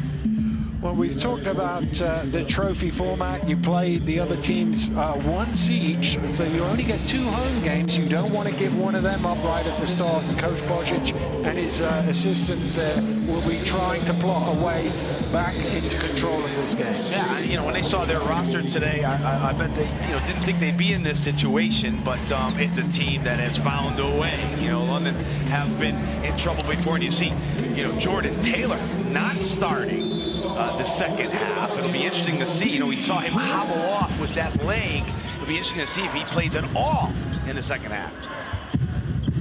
Well, it could be another addition to the star-studded end-line seats for the London Lions if Jordan Taylor has picked up something significant there. But we're underway, and as you can see, it's Grantham into the starting lineup for London.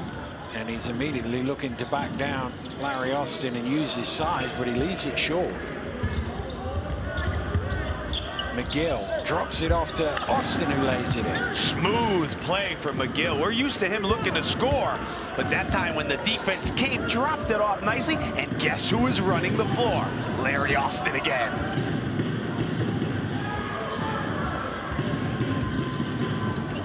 O'Shea looking at Sandy, but goes it alone. Grantham on the offensive glass, recycles back out. Good ball movement from London, but it's blocked by Green. Big block from Green. Here's Johnson at the other end. Can't capitalize with a 3. Lions let off the hook there. O'Shea this time shovels it off to Grantham, who's able to drop it in. Huge size advantage right now on the floor for the Lions when you look at them. They didn't start Taylor, and they brought Grantham in, so you have Grantham, Morgan, Olashini, Sandy, big team. Well, I guess Sandy's playing the 2, is he? Interesting lineup. I don't think, pretty sure we haven't seen this one all season. Here's Johnson into the key. He's got to create some room to get it away. Wow. And he left it short. Impressive just to get that one off. Again, they're looking to go inside because of this massive size advantage that they have. And that's where he's been most dangerous today, when he runs the floor and gets ahead of the pack. And we talked about it maybe before the half. Does he get a lot more touches with the injuries in the second half? Green fires up the 3. And you can see how efficient London have been in the paint. They're looking for some more here. Nelson kicks out. Well, it goes out to Grantham for 3. He strings the triple. And you're wondering if Newcastle might need an early timeout here. Good extra pass there. The play was made by Nelson's drive, but good extra pass. And that one had to feel good for Grantham. Maybe a little rusty so far with all the time down. That one should help him going forward. Well, the team really lighting it up from 3-point range yet. McGill, though, replies. Back-to-back 3s. Well, they're switching the screens, and Morgan, obviously has to give him a little room because he's bigger and maybe a little slower than McGill. Too much room that time. Ricky knocks it down. And look at how far Defoe plays off there. Well, look how deep Grantham's got against Austin. And that's going to be a tough matchup for Austin to have to deal with Grantham's size in there. This is whether the size can beat the speed at either end of the floor. Here's the switch again. Morgan against McGill. McGill gets it away, and Morgan closing it out is called for the foul. That's what they're going to try to take advantage of with these switches. You know, when McGill sees a guy like that on him, he knows he can take him. And not bad defense, but just a little too aggressive. Taste of his own medicine.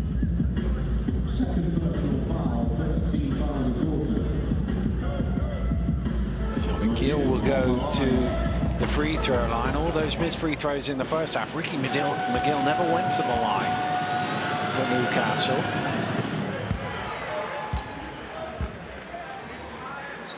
Shooting just under 77% from the free throw line this season, Ricky McGill. When you look at this Lions lineup with a lot of, you know, 3s and 4s out there, potential zonable, right? I mean, maybe, you know, not, you know, the traditional lineup, and they stay with the man-to-man. There's Olaseni driving in, and the foul is called. I think Defoe. Well, Defoe has his hands up. You don't see that very often, so he must have committed the foul.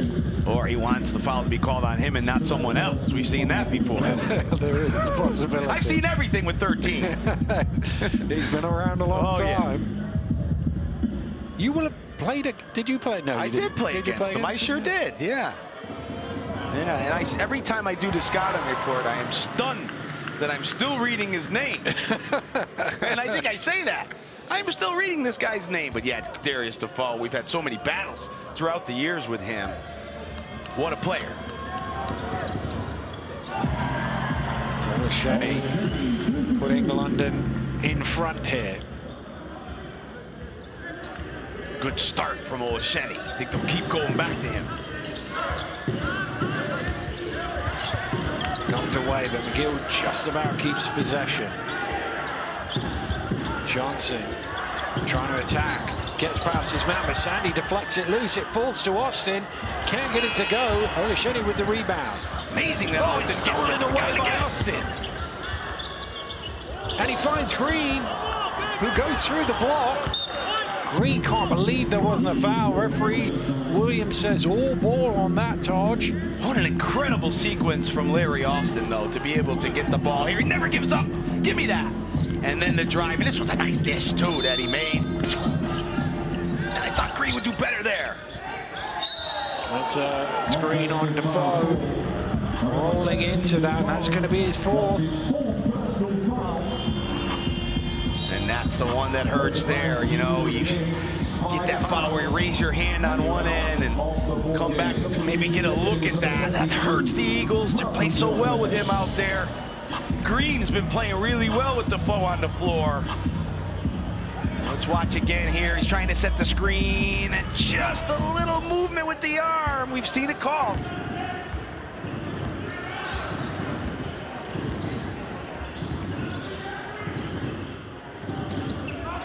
Having done so well in the first half to stay out of foul trouble, they're in a bit now. And here's Grantham again. They just keep going to it. Same play that they're running there again. And that time, you know, they weren't able to deal with it again. So it'll be interesting to see if they can switch up something on that play, because that's not working at the moment. Green fires up for three, knocks it down. What a different team they are when he's making that outside shot. And Green never hesitated. That ball left his hand so quick. Nice pass, and there's Olaseni again getting to the rim. Oh, Olaseni having a huge night. They just can't stop him when he gets down there. Well, that's a bit high. Nelson is able to bat it, but only out of bounds.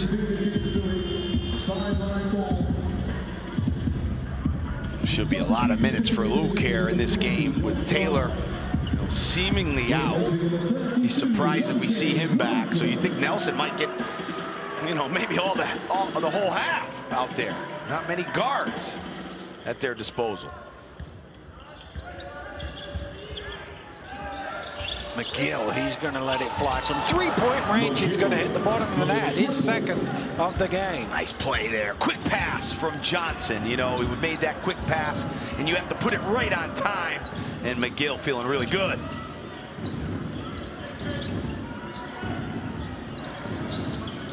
Oh, it's through the hands of Sandy and out of bounds. And we're at the midpoint of the third quarter. Well, Newcastle wobbling a little bit, but they're still ahead. ahead. Can they hang on? We'll find out after this break.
Welcome back to the Copper Box where Newcastle lead by 1. London have been going inside, but Newcastle saying 3's are worth more than 2.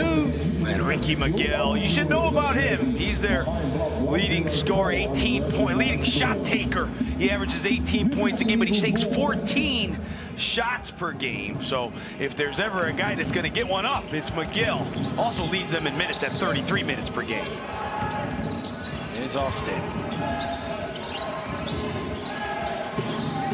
A lot going on, but ends up in McGill's hands from way downtown. He leaves it short. Taj Green is open, fakes the 3, takes the rebound.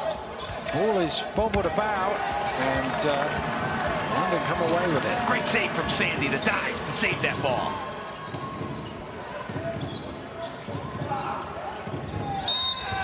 Is there going to be a foul there against Olesheni for a little shove in the back of Delpesh, knocked him to the ground. You look at it there, maybe the Lions could have went a different way. I saw Sharma had a good matchup, but watch Olesheni inside here trying to work. You know, a little bump to Delpesh. Good call.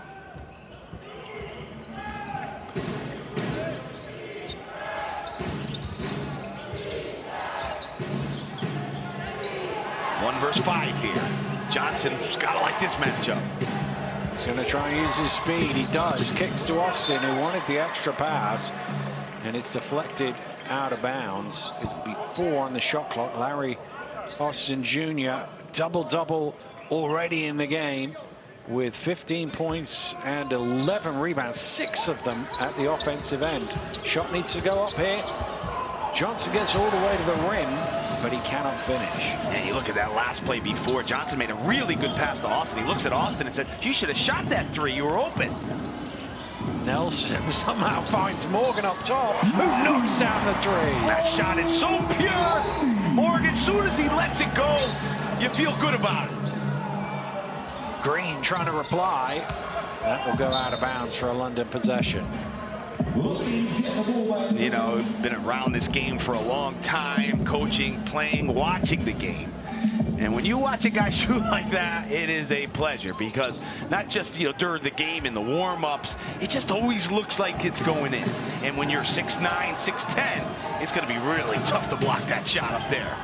Lobbed up, and rim check.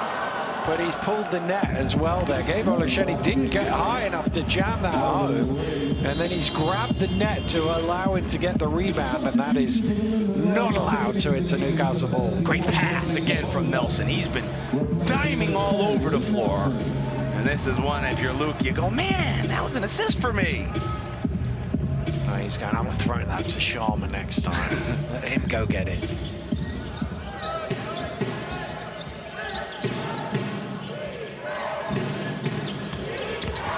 McGill. Knocked away by Sharma. Kaboza. Sandy down the lane, and he gets the jab. And you look at the Lions, a lot bigger. We talked about it. And the Eagles look really small back there in transition. And Sandy, who plays with a ton of energy all the time, is a nice little pass from the post. Watch Sandy wide open, and there's just nobody there. Well, just hard down the lane, as you say, nobody there. And he jams it in. And Coach Doodle calling a timeout, but he spent the front half of that timeout talking to the referees rather than his team. I think part of this is about fatigue management as well for his squad. Yeah, and we talked about that earlier. Utilize those timeouts. Obviously, you know, you're going to get a few in the media, but utilize those timeouts. And there you see Taylor. I don't know if he's coming back today. He's got that leg wrapped up. He looks like he's coaching over there. But yeah, you know, good timeout. Now you have to talk about, you know, the personnel that London have out on the floor. They're playing with a lot of big guys with not many guards, not many ball handlers. Is that something you could take advantage of defensively? You know, because if you allow them to come up to court, you know, bring it right up to court, that size is going to be really difficult to defend. So maybe the guards can pressure the ball a little bit more and make things difficult for London, who are down guards. Well, I think the fatigue is sorted out there with a few sweets. Get a little sugar in you, and that'll help it out. But for London, they've got issues of their own to deal with. As you say, it doesn't look like Jordan Taylor is anywhere near coming back into the game with that ice pack on his knee, but he's certainly contributing to his team. Yeah, he's all over that board right there. But yeah, you look at that, and Sandy's been really impressive for me this year, this young player. You know, no one really knew too much about him. His first year pro, but what a great start for his career to be down there with all those great players. And he's really gotten an opportunity to shine. You know, when you look at him, they feel comfortable with him out on the floor. I thought he was really instrumental in that Caledonia win. Had the confidence to take the corner three late in the game, but his energy is infectious out there. Certainly a guy that works hard. And there you see Taylor, you know, trying to contribute in any way possible. Well, the other thing, Sandy, he spoke it into existence, didn't he? They dug out the old social media post from 5-6 years ago where he said, I hope one day I can be a London Lion. And now he is, and as you say, contributing well. Here's McGill looking inside. There's nowhere to go there. Lions switching a lot of pick and roll, so now Sharma has McGill. And he shakes him, fires up the three and knocks it down. Ricky McGill, his third three of the game. Well, I think he played pretty good defense there on him. That's a tough shot. But, you know, when you talk about tough shot makers, we talked about Johnson earlier, McGill as well. You can play good defense on him, but he still can knock it down. Here's Sharma looking to go to work against Delpesh, who has to be careful. And Sharma hooks it in. You gotta get him on that left side there. That right hand is money for him when he gets that close. McGill going again. Not this time. That's going to be a foul on Sharma on the rebound. And that is his fourth personal foul. Tough night for the fouls with Sharma. Really hasn't been able to get going. Foul trouble has caused him issues. And they've liked this big lineup as well. And obviously, if they take him out, they go down a little bit in size, or do they? Just checking whether they were taking him out. They are taking him out. And oh, well, actually, they're not. They're moving all sorts of pieces around because there's Morgan actually sitting down as well. Interesting. It's blocked by Ginobili straight into the game. Well, Sandy probably could have kept that in play, but actually it's an out of bounds on the other side. Well, nice job by London. We saw that play for Green before, and he got the open look and scored. They jumped out that time and didn't give him the open shot.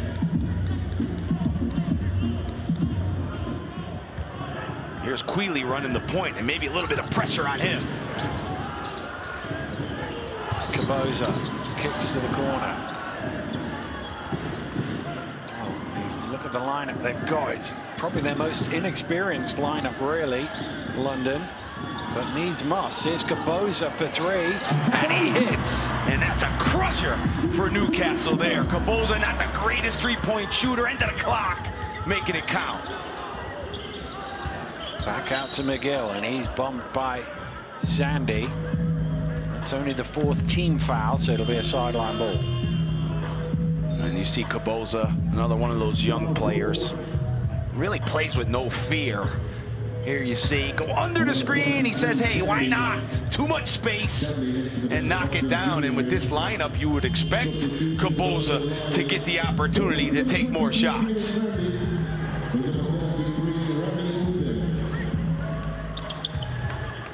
Uday into the game now. I think that's his first, yeah, it is first time he's checked in. McGill off the mark. So I was saying London with their inexperienced lineup, they're even more inexperienced now, I think. Is Austin, and the foul goes against him, and that's going to be his 3rd personal foul. A little worrying for the Lions not being able to come up with those loose balls and rebounds, but Newcastle not a chance to capitalize on it. Austin just bangs into Sharma for the offensive foul. Good job moving his feet, Sharma. But Sharma knows that Austin is not a mid-range jump shooter, not really a three-point shooter, so you can back off there and draw the foul.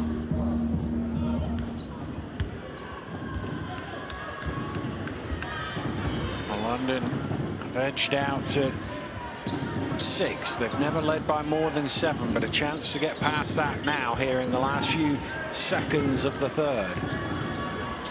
Kaboza, extra pass, Yanagi for 3. Oh, rebounded by Quealy, and he will go to the line for 2. Nice pass off the glass there. Wide open look, and that was a good job by Kaboza, but you can see, the Lions really don't have the firepower on the floor right now. But sometimes when it's such a bad miss like that, it's easier for the offense to get a rebound. And credit the Lions for getting the 2 free throws. Well, they've got 5 bench players on the court at the moment. You'd say Sharma, the most experienced of them. Obviously, Quealy, from a very young age, has played in Europe, came up through, started in Leicester, went to Real Madrid, played for Chamborgas as well. And Newcastle, with the shot clock switched off, can tick it down. Here's Austin in the corner for 3. Does not go. And we are through 3 quarters here at the Copper Box. London lead, but Newcastle still hanging around. We'll have the 4th quarter after this break.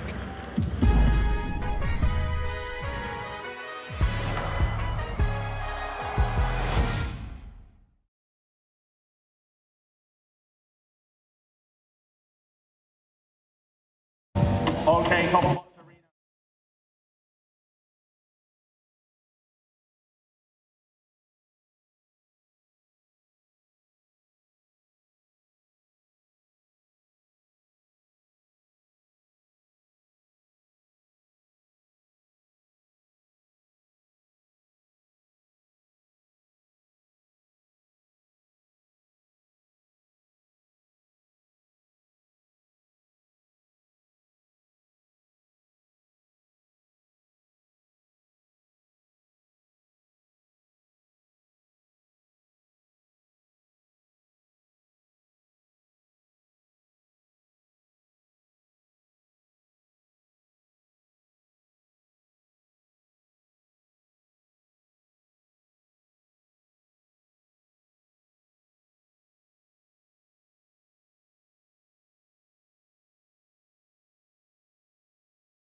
Welcome back to the Copper Box, where London have gone up and up and up in terms of their quarter scoring. 22 in the first, 23 in the second, 26 in the third. Newcastle with their lowest scoring quarter in that third, only 16. Yeah, Newcastle's defense has to pick up here in the fourth quarter. I thought the foul that Defoe picked up for number 4 hurt their defense. Well, here's Austin out in transition, as he always is, laying in the first points of the fourth. And if you're Newcastle, you have to smell blood right now with this lineup on the floor. You know the heavy hitters will be coming back soon. So this is an opportunity here to pick up the defense, get some stops, and get right back in it. Sharma, top of the key, trying to back down to the hook, leaves it short, but gets his own rebound. Traveling violation is the call, so Newcastle get another stop. Tough call there. Sharma got the offensive rebound. Made a decent little pass there. I thought it was going to be an easy 2, but the travel stops it.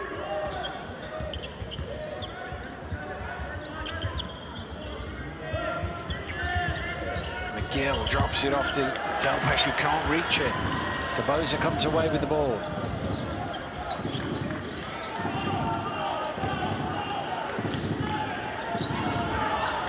Stolen away by McGill. He runs it back and lays it in and cuts it to 3. That's where the defense picks up with this lineup on the floor. Great start from the Eagles. Forces London into the timeout.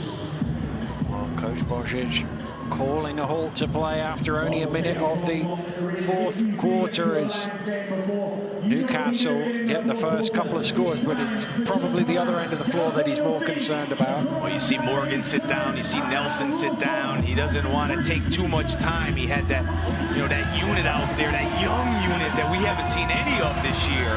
He only gave him a couple of possessions, and now he goes back with the more experienced group. I think that's why he called that timeout, to get these guys back on the floor. Here you see Austin early, getting out in transition, but the steals were the name of the game. McGill here, you're not going to touch that. He finishes for 2, and it's exactly the start that Newcastle needed here in this fourth quarter. Looking for a response. They haven't got any of these guys to help them out, but they are bringing some of their starters back into the game out of this timeout.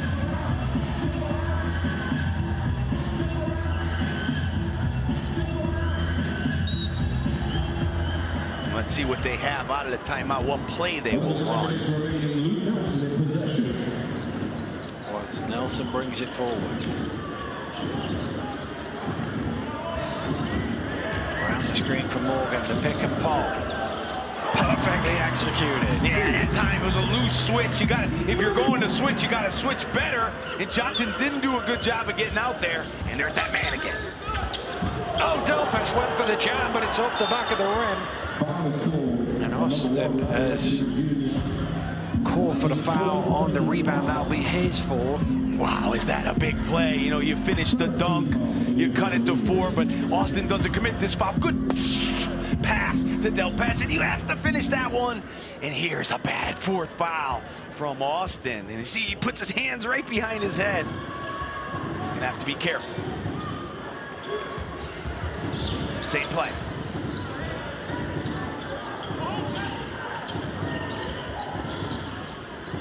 Well, it comes all the way around to Queeley, and he knocks down the triple. Good job by the Lions of moving the ball around. And Queeley, who hasn't been great this year with the 3-point shot, looked confident there. There's the foul trouble for Newcastle. They also face the biggest deficit of the game so far at 9.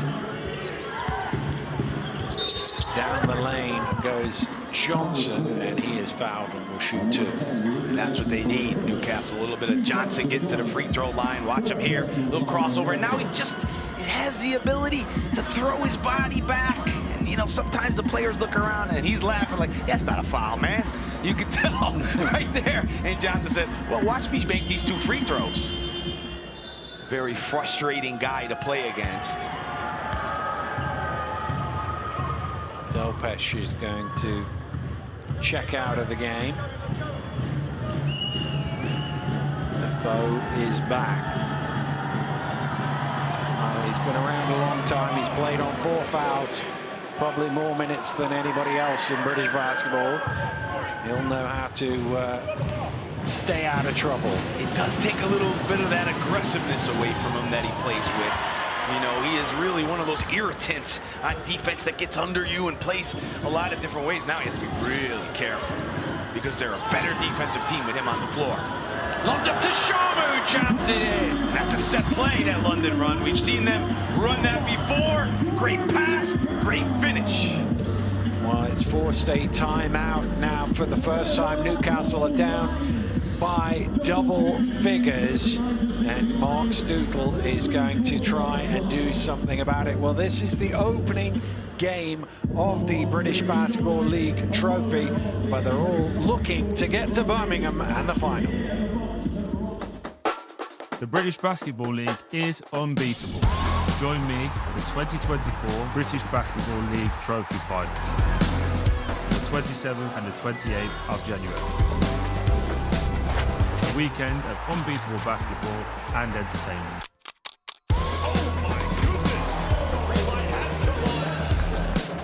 Click the link to get your tickets. Watch on Sky Sports and YouTube. Oh, what a jam!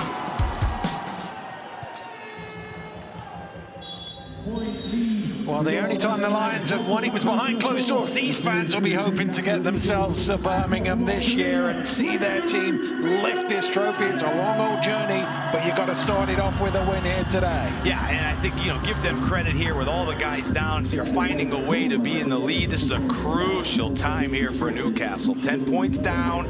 You know, they got foul trouble. They're going to have to find a way to stop London. We talked about it from the beginning. You know, this is a team #1 in offense in the league. 79 already on the board. You know, they have a lot of guys down. Where are they going to get the points from? But boy, they find a way. So now Newcastle not only has to figure out a way to stop them, they got to keep it rolling on offense to give themselves a chance to come away with the W.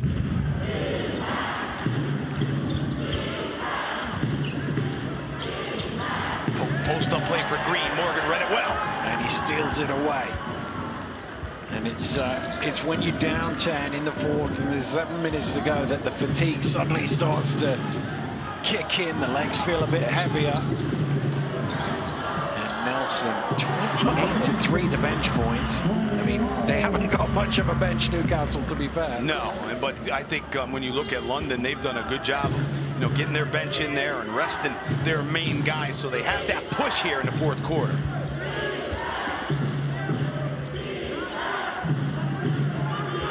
Newcastle play tomorrow. The game's come thick and fast. There's Defoe at the top of the key. No, doesn't go. We've seen that drop a million times in British Basketball League history. Defoe at the top of the key. And I don't think that the Eagles have really taken advantage of the lack of guard play out there. Sharma hits the deck. Back to Sharma, who's fouled. I think it was Johnson coming in from the side. He was not in any foul trouble. Good pass again to find Sharma. They've done such a good job tonight with those little passes here. Watch Nelson, he's so good at it. Putting it right there, and there's the slap down from Johnson. He thought he got fouled earlier in the play. You could see him communicating with the referee over there on the side. But yeah, you talk about the minutes adding up. We knew they would with the bench that they had tonight. Do they have that one final push here in the fourth? Well, they already have 3 guys over 30 minutes, and there's still 6 minutes to play. Sharma let him off the hook there with the 2 misses. Boza commits the foul. I think Johnson, when he sees Kaboza, realizes that he can draw the foul. He's done that a couple times tonight. Well, there's 4 that look like they're on the bench, but obviously Ward Hibbert, the former London Lion, is injured, so he's not on the score sheet to come in tonight. And essentially, they're running with 3. I like the way they spaced the bench there to make it look like they were filling it out. Nelson going to the hole. Austin Ball was a little behind him. Misses the shot. London come away with it.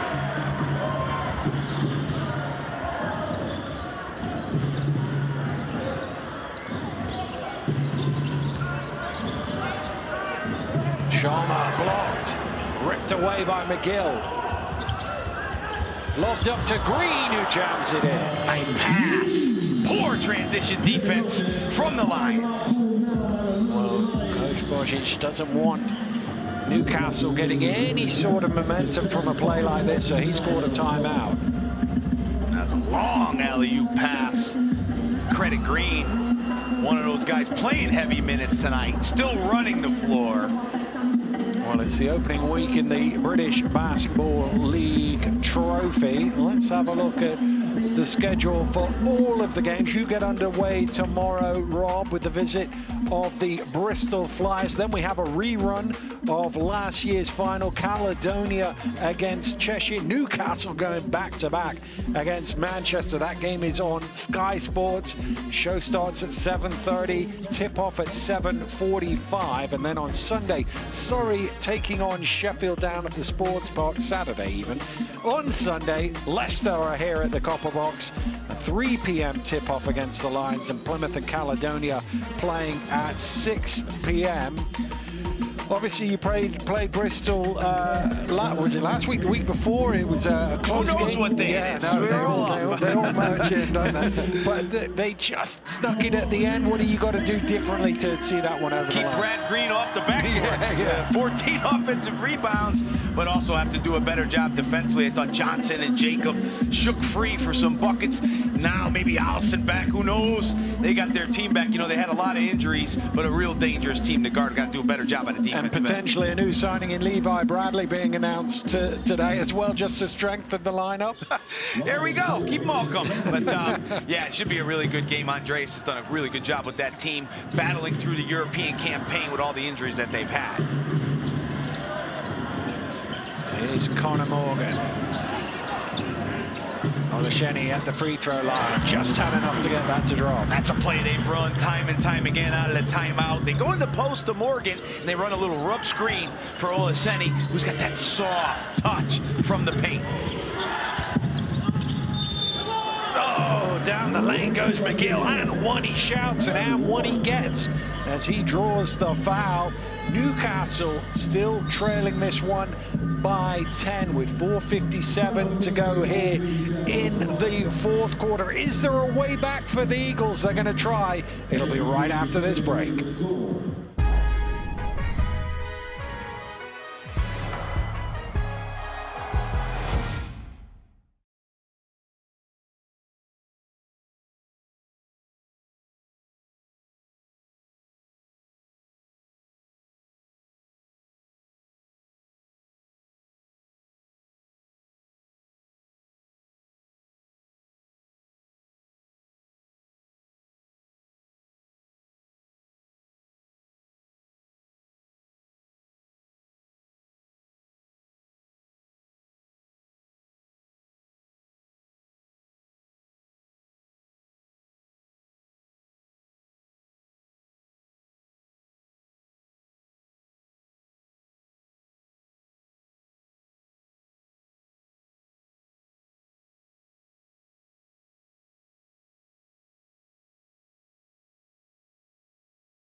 Coach Strudel is down 10 points here at the Copper Box with under 5 to play.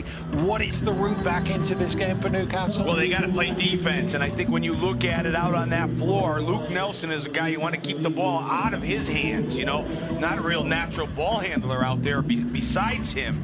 So, you know, maybe make it a little more difficult for him to get the ball and put the ball into these other guys' hands. But if you're on the other sideline in Alliance, this is a scary team to have a lead against, Newcastle. These two guards, McGill and Johnson, their ability to hit the three, to drive to the basket, to draw fouls, can be a defensive nightmare at times. Well, McGill just got to the basket, and he's converted that 2 into a 3.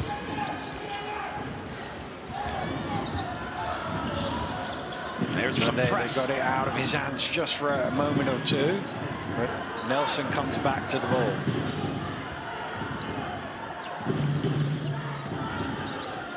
Same play they ran for Grantham before in the post.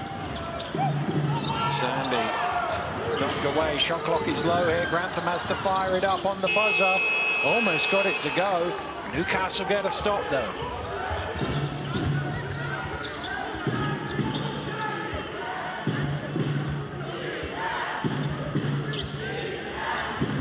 Here's Defoe. Back to McGill. He's going to fire up another 3. That one's off the mark, and Olasheni pulls in his 6th rebound. 18 points, 6 rebounds, 6 assists for Gabe.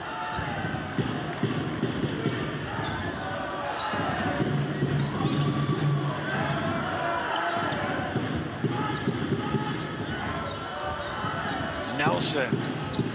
Oh, that is nice from Luke Nelson.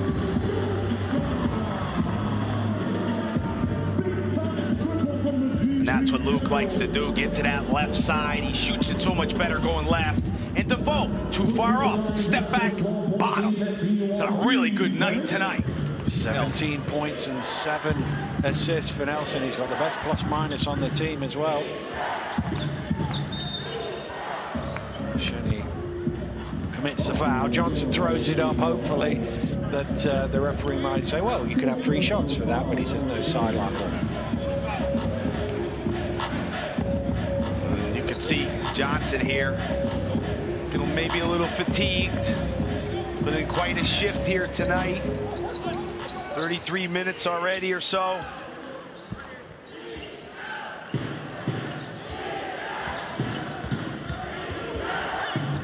McGill. There he is again on the offensive glass. His 7th offensive rebound of the game, Larry Austin Jr. Just a knack to go get the ball. It's amazing. And like I said before, anytime there's a bad miss, you expect him to get it. That one way off the mark. But 6'2" at best, able to get in there amongst the trees and find the ball. Like I said before, if he did play football or soccer in the USA, you could see him being that midfielder that just works the whole field. N'Golo Kante. Yes, that's right. All over the place, taking the ball off people.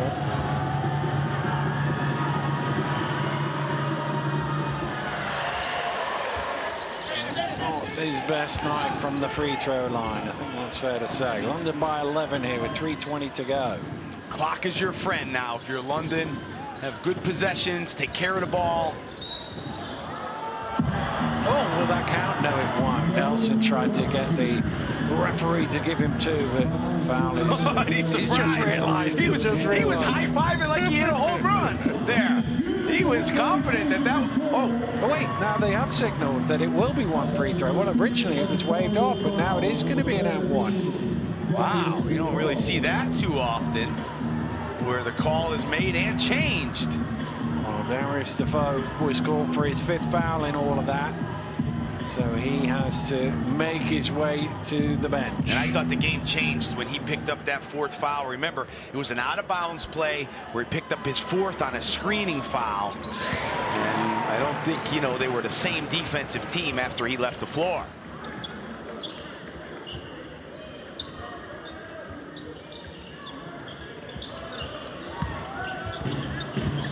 Johnson somehow gets all the way to the rim and lays it in. And And there's going to be, it's a warning rather than a technical. And that's a tough one. Game. And that's a tough one when the ball just comes right in your hands. It's hard, not to grab it. He threw it right to him.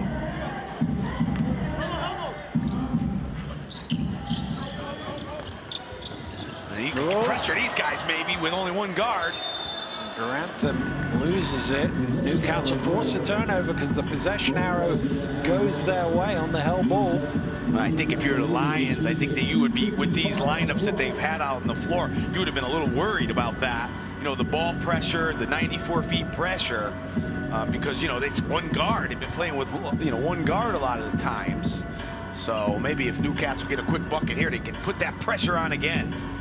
Well, if you weren't with us earlier, Jordan Taylor left the game limping. He's now got an ice pack on his knee.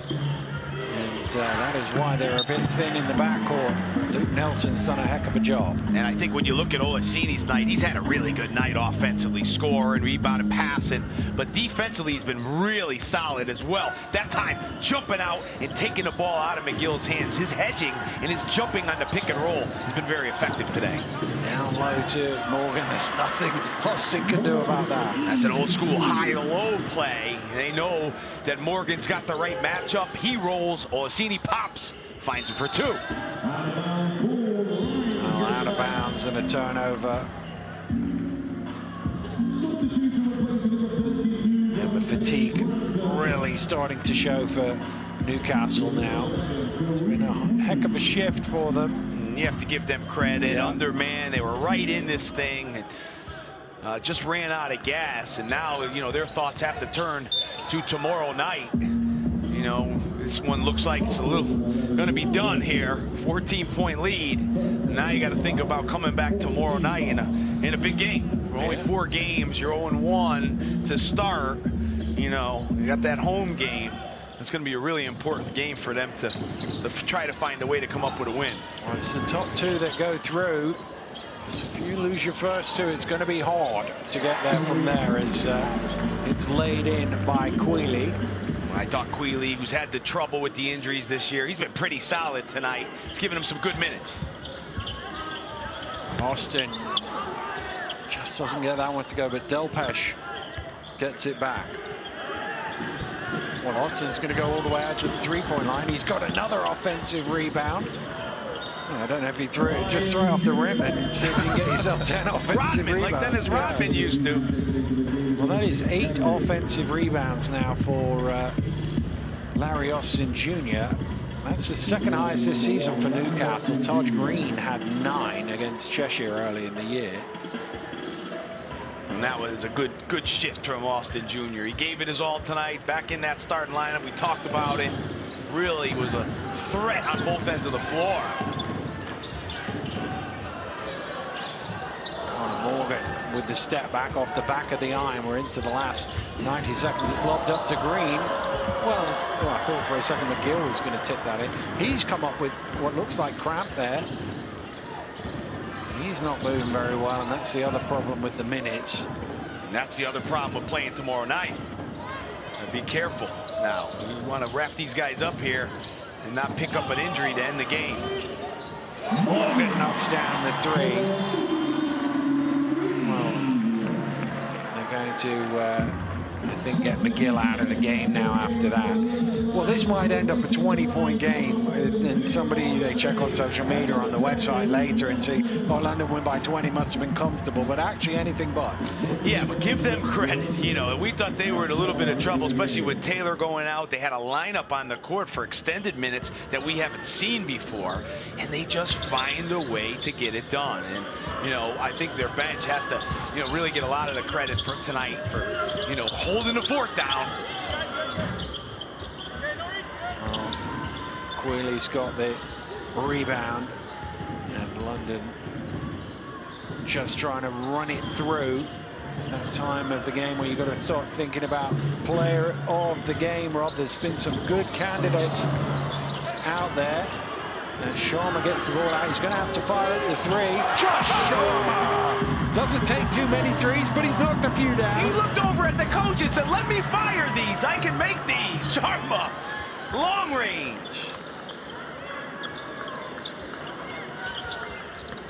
Green trying to reply, misses everything, and the shot clock is off. London just need to get the ball into the front court and dribble this one out. But an excellent win for them. It's looked comfortable in the end, but they had to work hard for it. Rob, your player of the game? Luke Nelson, down guards. You know, Taylor goes down, but Luke came through with a big night. 20 points. I had him for 8 for 11, 3 threes, 7 assists from Nelson. Big-time performance from a big-time player. Well, that's the thing. In some ways, the injuries has given us the treat of seeing a bit more of Luke Nelson when they don't have all of these guards to rotate through. And in the last few weeks, he's been excellent. Yeah, and it's not a surprise from anybody who's watched Luke. We've watched him for a long time. You know, he's a player that when called upon can get the job done. And, you know, I think one of the most underrated parts of his game is the passing. I thought tonight his passing, hitting the roll man, making pocket passes was on point. And his team benefited from that.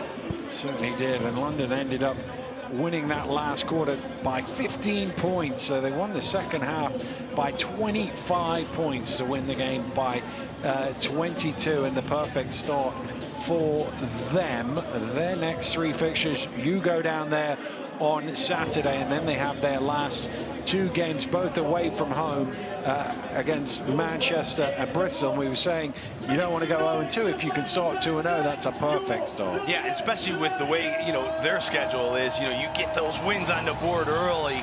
It takes the pressure off, you know, having maybe to play injured guys, maybe play guys too many minutes. But I've been impressed with London all season. You know, they don't worry. Even if they're down bodies, they don't play the guys too many minutes. They use that bench no matter what. And tonight, it really paid off for them. Well, it certainly did. And while they've got more injury concerns with Jordan Taylor limping out of this one, and it does leave them a little thin in that guard position, but once they've got this guy, the GB International, they've always got a chance. Yeah, and I think that, you know, don't underestimate Caboza's minutes today. I thought he came up with some big minutes, some big plays. Maybe Matt Morgan will be back soon. We don't know how long he's out, but with, you know, the injury that they have, sooner rather than later for them. Well, from Newcastle's point of view, you like the way they played. They played hard right to the end, but they just didn't have the horses out there today, really. Yeah, they struggled to shoot the ball, you know, from the field. They only shot 36%. You know, they missed 9 free throws. I thought that first half is where they really let themselves down on the foul line. Maybe had a bigger lead going into the second half.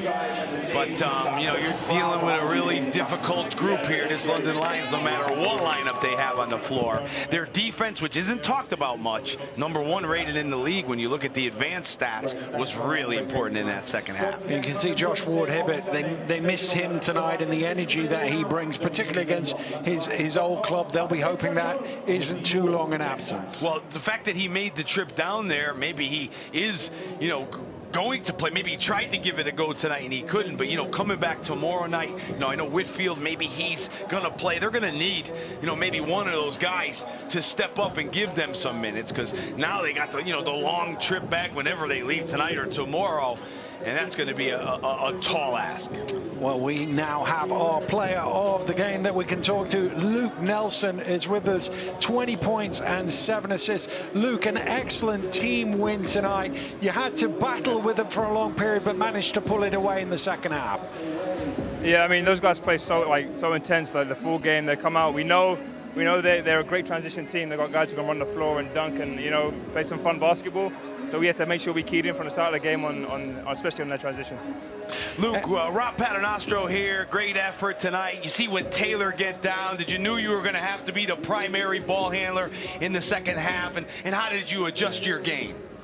Yeah, I mean, like, obviously JT is one of our leaders, so when he goes down, like, it's not necessarily me that has to take over, it's a committee.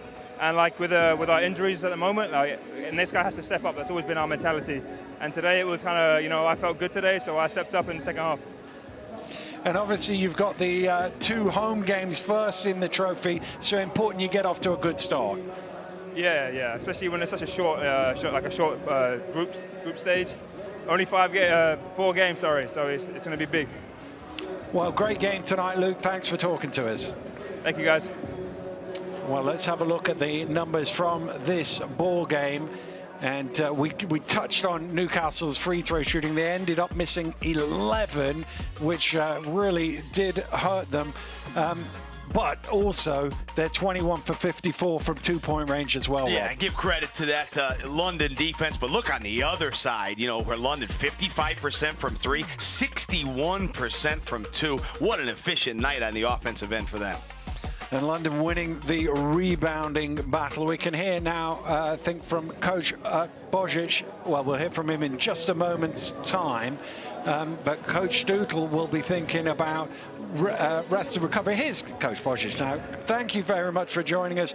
A really good win from your team. Really impressive performance from your bench guys as well tonight. Yeah, well, what I mentioned before game about the bench and the players who didn't have a lot of minutes earlier, but they again stood up today and really have a great performance, especially second half.